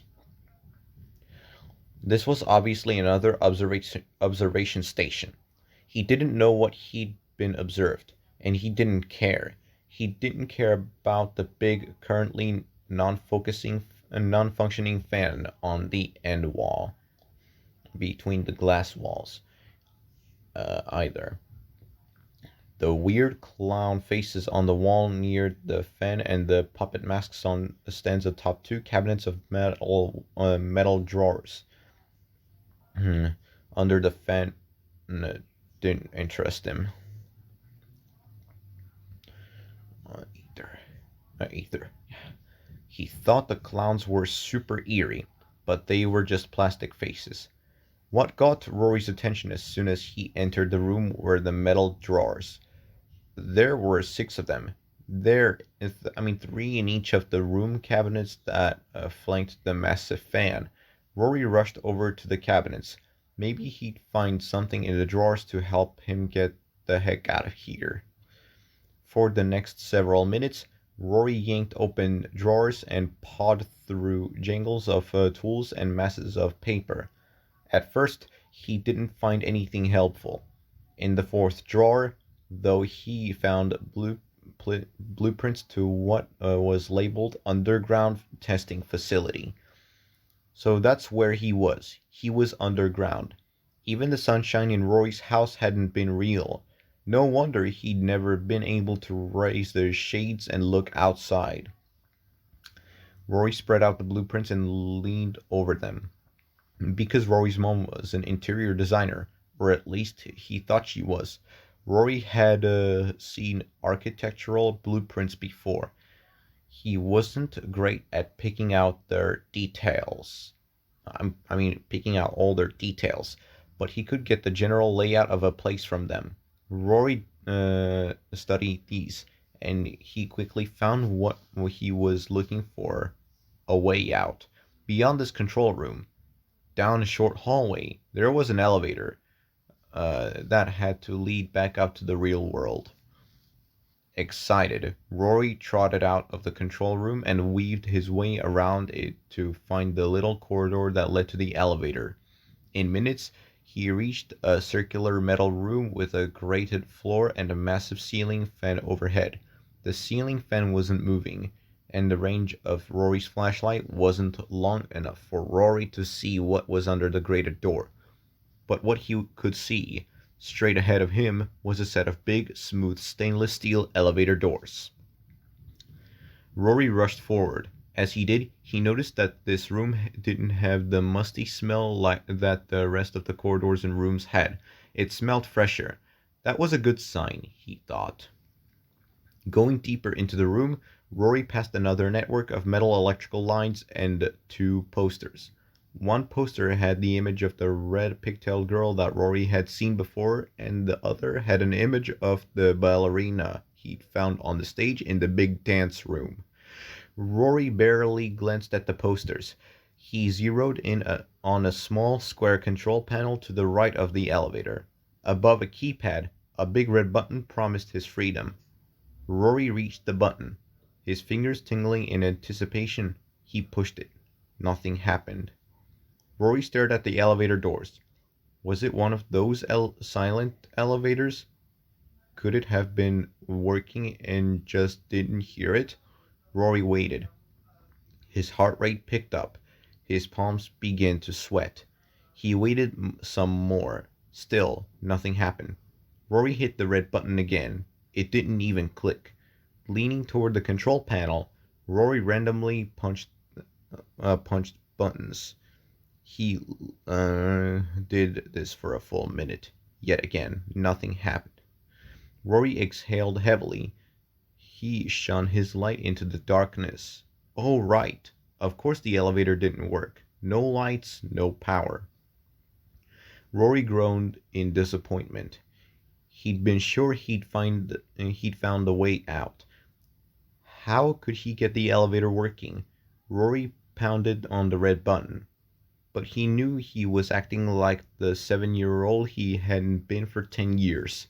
He turned away from the button. He had to find a way to get the elevator working. But how? The only thing Rory could think to do was go back to the control room. Excuse me. He hadn't gone through the last 2 drawers after he'd found the blueprints. Maybe something in there would help him. Giving the elevator one last longing glance, Rory left the room and headed back to the control room. His plan was a long shot, but he didn't know what else to do. The 5th drawer Rory went through was no help. The 6th drawer, though, gave Rory some new hope. In that drawer, he found a small battery-powered 2-way radio. All right, Rory exclaimed when he spotted the gray metal radio. He knew how to use one of these. He and his friend, Wade, had used walkie-talkies a lot. Or, in Rory's memory, they had. Were his memories real? Was Wade real? At this point, Rory figured he didn't need to know what was real and what wasn't. All he needed to do was get the radio working. If the batteries were still good, please be good, he silently begged. He could at least try to reach Wade. If Wade was real, maybe he'd still have his radio. If he wasn't, maybe someone else would answer Rory. Rory leaned over the radio and toggled the on switch. Static spurted out into the room. Yes! Rory pumped his fist. The radio worked. Dropping into the gated door, Rory set the radio in his lap. He fiddled with the frequency dial and then he keyed the mic. Rory to Wade. Come in.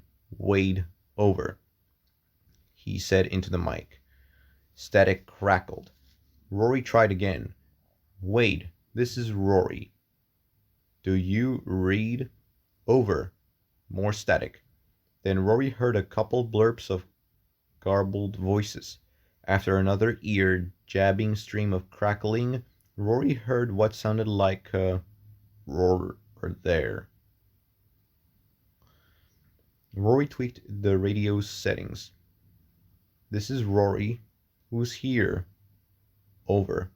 The radio split a couple of buzzing sounds, then Rory was able to hear a voice clearly. Rory, is that you? Really? Wade?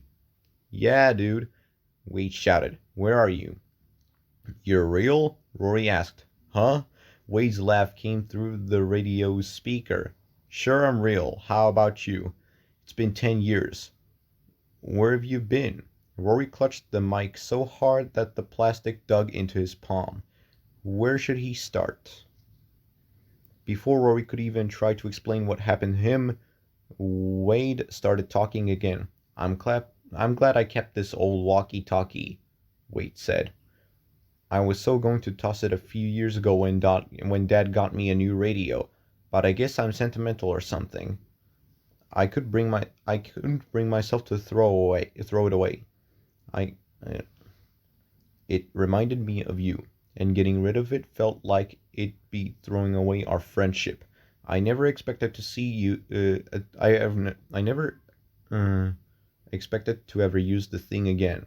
I thought I never ever thought I'd hear your voice coming through it.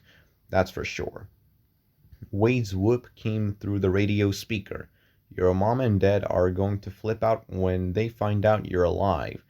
They were so desperate to find you, man. The police gave up the search after just a year, but your parents didn't. They hired all kinds of private detectives, and they had a website and everything. Had? Rory repeated. Wade's sigh came through the walkie talkie speaker. It's been so long, dude. But they never stopped missing you. Rory's eyes moistened. He really did have a mom and dad who cared about him. I miss them too, Roy said. And you, Wade. Fido misses you too, Wade said. Your parents kept your room the way it always was, and Fido goes in the room every day and sniffs around. That's what your mom told me the last time I talked to her. Fido. Rory had forgotten all about Fido. He had a dog. Fido was a spaniel mix with long silky ears. How could Rory have forgotten about Fido? Rory had been 4 years old when they'd gotten Fido as a puppy. That meant the dog was 13 now. Fido's an old dude now, Wade said as if reading Rory's mind. But he still gets around okay. Rory felt tears running down his cheeks. He wiped them away. You still have a little sister now, too, Wade said. He chuckled. Well, not so little now. She's 9. Sister? Rory thought. What would it be like to have a sister? When are you coming home? Wade asked. We'll have a big party. You can meet my girlfriend. Girlfriend? Wade's laugh came through the radio speaker again. Yeah, I know we never let girls into our clubhouse, but things change. Not for me, Rory thought. Is our clubhouse still there? Rory asked. Sure is, Wade said. I kept that up too. I couldn't stand the idea of it getting torn down. Just in case, even the tire swing is still there. I can't wait to see it again, Roy said. We'll have a party in the clubhouse too, Wade said. I have so much to catch up on, Rory said. I haven't been in school all these years. I'm as dumb as a bagel.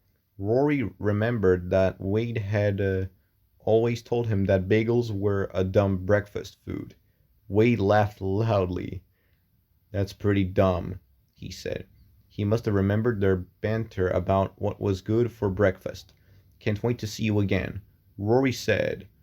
And Mom and Dad and Fido and my room and my yard. And I can't wait to meet my sister.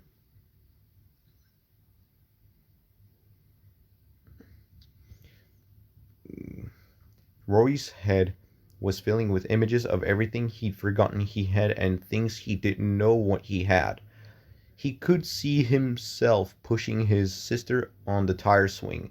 Maybe he'd even let her in the clubhouse. Me neither, Wade said. So when can you get here? Rory sighed. He had to tell Wade what was going on. I don't know where I am, Wade, he said. What do you mean? Has someone been holding you prisoner? Are you okay? Rory looked at the bony hand that held the radio mic. No, he wasn't exactly okay. I'm okay enough, I guess, Rory said. I'm in an underground place. The blueprints I found said it's a testing facility. There's no one here but me now. I've been in a fake house that's been filled with a gas that made me see things that weren't there. It's all been a big experiment. Whoever set this up has been scaring me every night with terrifying nightmares. That's awful, dude, Wade said. Where are the people now? The ones who set it all up? I don't know, Rory said. The gas stopped this morning. And that's the only reason I found out the what I found was real isn't.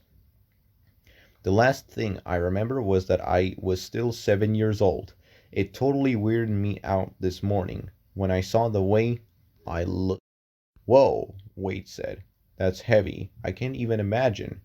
Wade stopped speaking, and his mic clicked. Faint static filled the silence that followed his words. Rory wasn't sure what to say next. Can you see anything at all that might give you a clue about where you are? Wade asked. No, nothing, Rory said. I'm in a concrete underground place. I've looked everywhere and nothing I've found tells me where it is. You have to get out of here, Wade said. Rory wanted to say, duh, but he thought that would be rude. Instead, he said, I've been trying to find a way out. So far, no luck. Tell me again about what you found, Wade said. Mm, mm. For the next several minutes, Rory gave Wade a detailed description of the house and the concrete corridors and rooms in the testing facility. Finally, he asked, Can you think of anything I missed? Wade was silent for a few seconds. Then his mic clicked. I think the key to escaping is going to be in that fake house, Wade said. You said it has power, right? Yeah, Rory said. Okay, Wade said. If the rest of the facility doesn't have power, there must be some kind of generator keeping the house going. If you can't find the generator and disconnect it and then get it back into the facility, you might be able to power everything back up, including the elevator. Rory sat up straight. That wasn't a bad idea. That's brilliant, he said. I just hope it works, Wade said. Me too, Rory said. Too bad they can't trace these old radios. Wade said, if you had a cell phone, we could trace you. They can do that now? Rory asked. They can do all kinds of stuff, Wade said.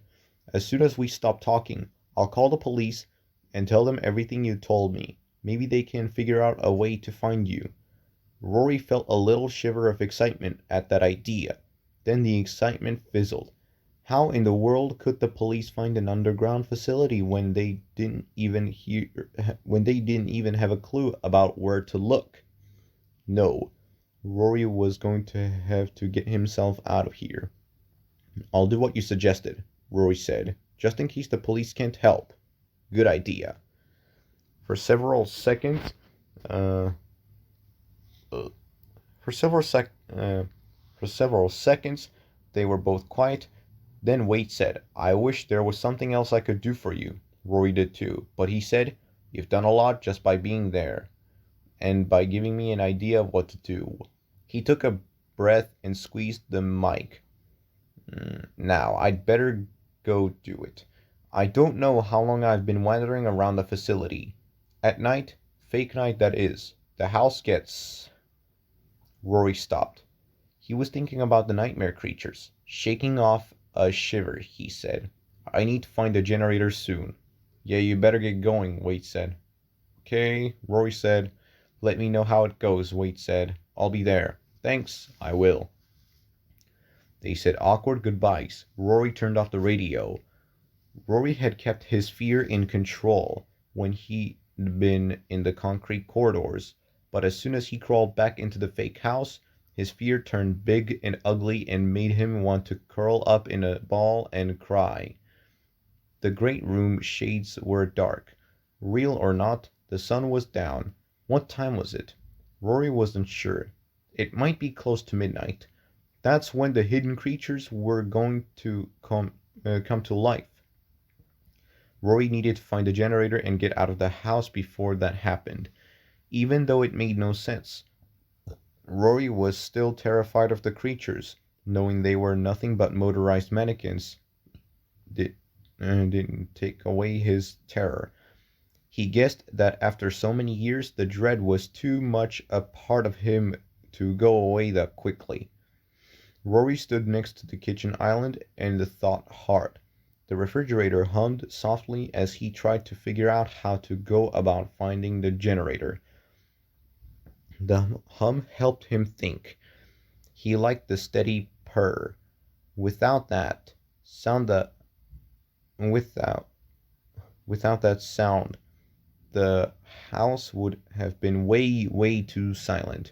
Rory didn't like the silence. Too much silence reminded him of how alone he was. When he thought about how alone he was, he couldn't think about anything else. Come on, he urged himself. Figure it out. Rory had already searched the whole house, and he hadn't seen a generator. Where hadn't he looked? Rory thought about the creatures in the closets at the end of the halls. When he'd found them, he hadn't gotten too close to them. Could a generator be tucked behind the monster bunny or the monster chick? Rory shuddered. He really didn't want to go look behind the creatures that had tortured him through so many long, miserable nights, but he had to do it. Straightening his shoulders, Rory left the kitchen and headed down the right hall. I can do this, he told himself as he walked toward the closet and closed the door at the end of the hall. They're just machines, Rory said out loud when he was just a few feet from the door. That's when the closet door opened. The click of the door unlatching was loud in the silent house. It froze Rory in place, his heart leaping up into his mouth. Rory watched the closet door swing out, opening farther and farther and farther. Rory's gaze was latched onto the door, but his attention shifted when he saw movement beyond the door. Rory checked his fists.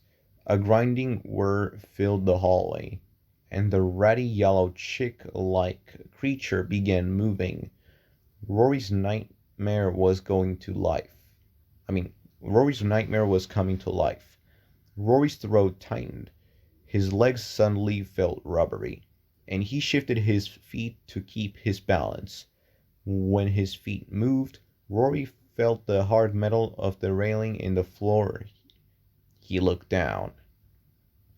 It's just a mechanical monster, he said it aloud. Lifting his gaze, Rory looked ahead at the holly yellow chick. At the holly yellow chick. You're not real, he said to it. The chick didn't reply, of course. It couldn't. It was a machine. Feeling stronger now, Rory widened his stance and faced the chick up close. He could see how fake it really was, as it glided out of the closet and down the hall toward Rory. Rory once again shifted his gaze to the door. He could clearly see that the chick's feet were attached to rollers that skimmed along on the railing set into the floor.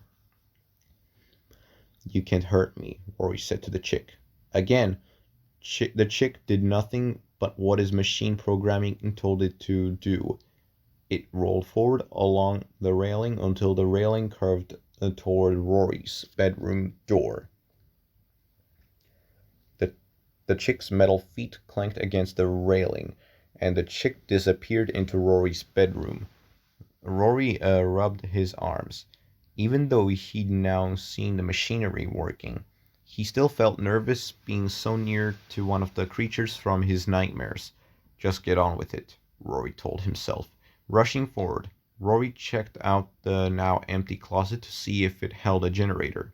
It didn't. Back in the kitchen, Rory looked around. He'd checked out the other creature closet too, the one on the end of the left hallway. By the time he did, Purple Blue Bunny had rolled into his room. The bunny's closet wasn't hiding a generator either. Where else could Rory look? When Rory's gaze landed on the island's cabinet, he realized that he couldn't remember ever opening it. He turned and looked around the rest of the kitchen. Had he ever gotten anything out of the cabinets? He'd opened the one drawer to get the flashlight, but he couldn't remember opening anything else. Rory looked over at the sink. His small glass sat there near the tap. That was the only glass he could ever remember using. He never used plates, that he always got his food from the fridge. What if? Rory looked down. The largest cabinet in the kitchen was the one in front of him. Was it big enough to hide a generator? Rory dropped to his knees. The door felt gritty beneath his bare skin, and dust puffed up around him as he scooted closer to the cabinet. Could it be that easy? He asked himself. Rory grasped the cabinet's gray handles. He pulled the cabinet doors open, and his heart sank. No generator. The only thing behind the cabinets was thick gray rubber. The rubber's surface was uneven. It reminded Rory of waffles. Rory started to stand this so he could check the other cabinets, but he paused and cocked his head. His ears were telling him something. What was it? Rory held his breath and listened. All he could hear was the refrigerator's hum. Why was that important? Turning to look at the fridge, Rory remembered if the generator was in the fridge, maybe in the part that was supposed to be a freezer. He once again started to stand, but as soon as he did, he realized what his ears were telling him. The rumbling purr that he'd thought was the fridge wasn't actually coming from the fridge. Why had he never noticed that before? It made sense. Now that he thought about it, the fridge wasn't a real fridge. The inside of it was just the dispenser. It wasn't cold, so why would it need a motor? No, the motor Rory could hear was in the fridge. Rory leaned forward, toward the lumpy gray rubber. He sucked in a quick breath of surprise. The motor sound was coming from behind the rubber. Rory reached out and put his palms against the rubber. He began running his hands over it, searching for a seam or something he could grab onto. It took only seconds for Rory's fingers to slip into a slight gap between some of the waffle-like dimples in the rubber. He dug the tips of his fingers farther into the gap so he could grip the rubber. Once he had a good hold on it, he pulled it toward him. At first, the rubber didn't give, but when Rory leaned away from the island, yanking hard, the rubber made a squishy crunching sound and tore loose. Immediately, the growl of an engine filled the kitchen. Rory fell back on his butt. A big chunk of gray rubber clutched in his fists.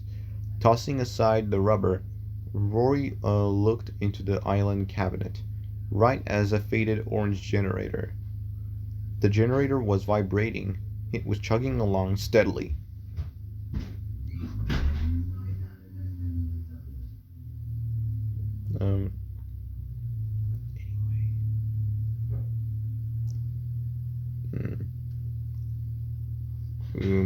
Alright, guys. Rory looked at the rubber. It was soundproofing, he realized. The rubber had muffled the generator's motor, and for some reason it had made it seem like the sound was coming from the fridge. Or maybe it was the hallucinogenic gas that had done that. Rory had misinterpreted everything about his life for years and years. It wasn't a surprise that he'd never pinpointed the motor sound during that time.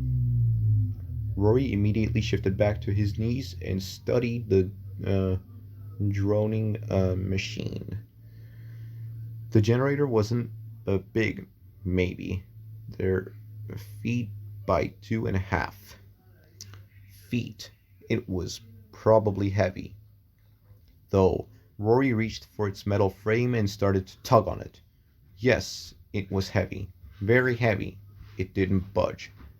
Rory, however, was determined. He repositioned his knees and got a better grip on the frame. He started to pull on it again. This time, letting out a metallic groan, the generator scooted forward a couple inches. Hello, Rory. Rory snatched his hands back from the generator frame and dropped his head back to look up at the ceiling. The voice he just heard had come from above him. Was someone here after all? Was someone watching him? Please don't disrupt the generator, Rory, the voice said. Rory immediately spotted a large white speaker on the ceiling above him, tucked between two gray metal light fixtures. The speaker blended right into the white painted ceiling. That must have been why Rory had never seen it before. That and the fact that the gas he'd been inhaling had been making him see things that weren't there and not see things that were there. Who are you? Rory asked the voice.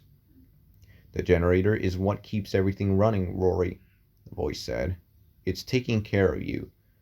The voice coming from the speaker was a man's voice, maybe a man about Rory's dad's age. It was a very nice voice. The voice was low and smooth. It was calm and soothing. Who are you? Rory asked again. You know you want to be here, Rory, the voice said. And the generator makes it possible for you to stay here. It's hooked up to a steady supply of gas. Always there for you. Why can't I see you? Rory asked. If someone was here, Rory wanted to see them face to face. Why would the man talking to him stay hidden? Why didn't the man come out to talk to him when Rory was wandering through all the concrete corridors? Why didn't the man ever spend time with Rory? You ran away from home, the voice said. Don't you remember? Rory pushed his hair out of his face as he concentrated on what the voice was saying.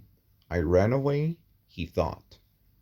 You didn't fit in at school, the voice said. Rory's question suddenly didn't feel important. Even though Rory couldn't see who was speaking, the sound of the voice felt like a warm hug. He closed his eyes, and in his mind he could see a reassuring smile.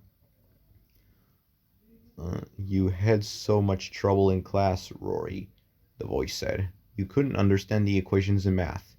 You had trouble with your reading. Rory frowned. Yes, he remembered that now. He hated school. He felt stupid when he was at school. He felt like he was wrong somehow, like he couldn't get anything right. He felt like an outcast at school. Wade was his only friend.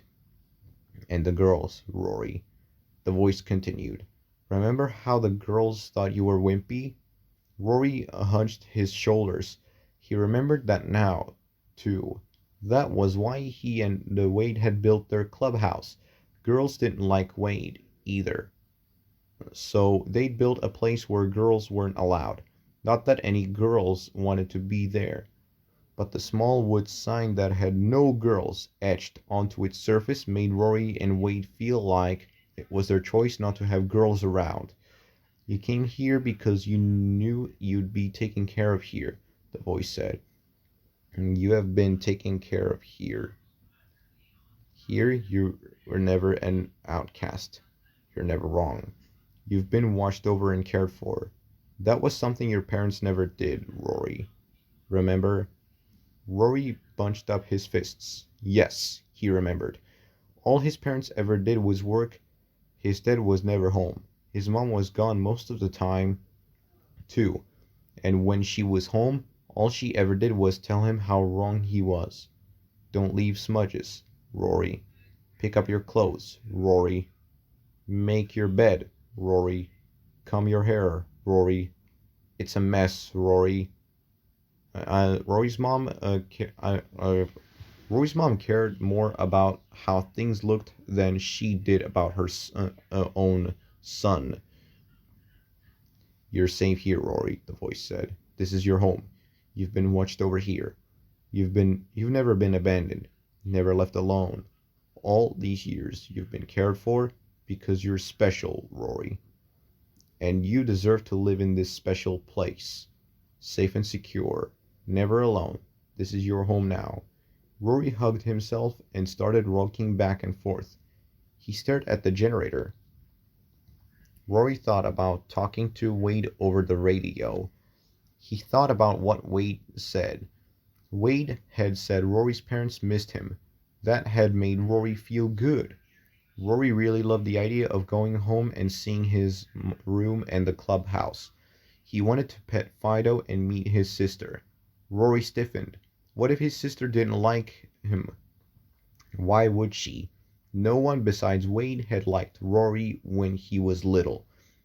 That was the whole reason he'd run away to begin with.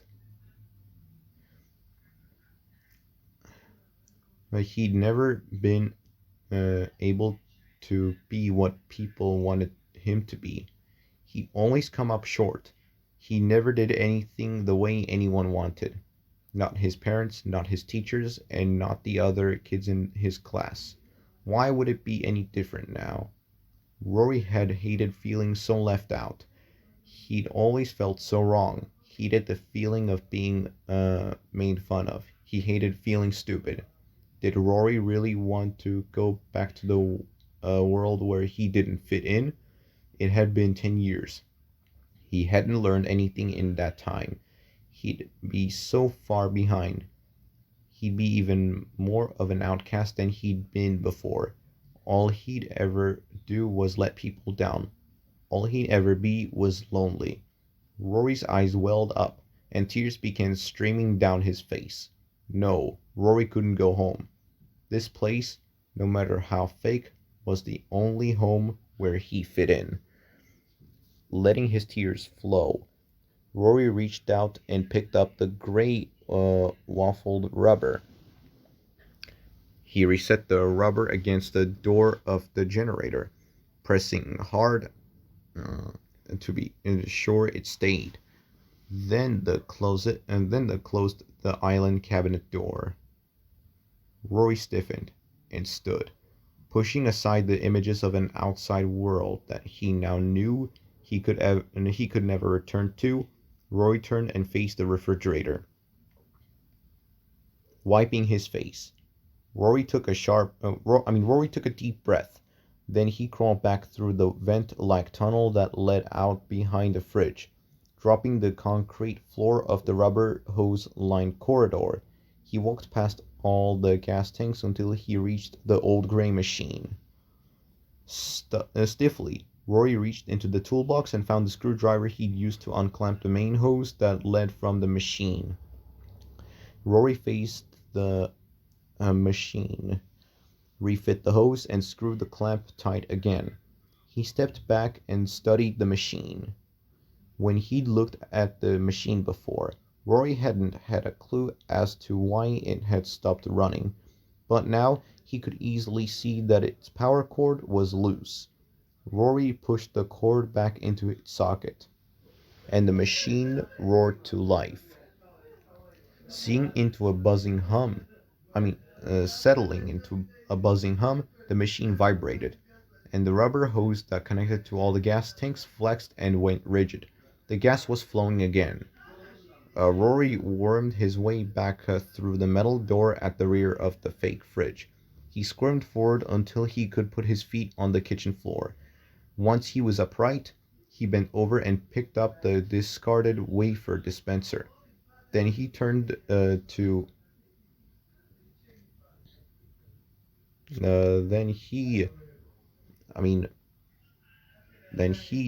clamp it back into place. He replaced all the faded yellow packets. As he lined them up, he realized how tired he was. He was so drowsy, he could barely keep his eyes open. Closing the refrigerator door, Rory rubbed his forehead. Why was he standing in front of the fridge? It was late. Rory turned and looked at the dark window shades in the great room. It was really late. He should be in bed. Rory's gaze landed on his red backpack. He frowned. Hadn't he gone to school today? He chewed on the inside of his cheek. He couldn't remember. Rory sighed and shrugged. It didn't matter. What mattered was that he needed to get in bed. Rory left the great room and started scampering down the long left side hall, eager to get to his room. His hand trailed along the curved wood chair rail as he went, Pausing by the bathroom door, Rory scented his bed and tried to remember whether he'd brushed his teeth already. He was pretty sure he had. So why had he been in the kitchen? Rory shrugged again. Whatever. He was so tired. He just wanted to be in bed. Rory trotted into his bedroom and shut the door behind him, crossing to the other door on the right side of the room. He closed it too. Then he made sure his closet doors were closed. Rory yawned loudly and turned to look at his nice, cushy quilt. It looked so fresh and clean and inviting. Rory dashed to his bed and dove under its covers, glancing at his red alarm clock. Rory saw that it was well after midnight. Knowing it was so late, Rory shivered, so he snuggled down into his nice, warm bed. Pulling his quilt up over his head, he closed his eyes. At the end of the concrete corridor filled with gas tanks, the gas pump rumbled steadily. In the ceiling above the pump, behind a metal grate, a tape recorder clicked. It then whirred loudly. The sound of a cassette rewinding. Another click. The cassette was once again ready for the next time Rory wandered too far. And this is the end of the final story of Tales from the Pizzaplex. I hope you guys liked this video about me telling you all this story. Be sure to hit the like and subscribe buttons and turn on post notifications. And of course, peace.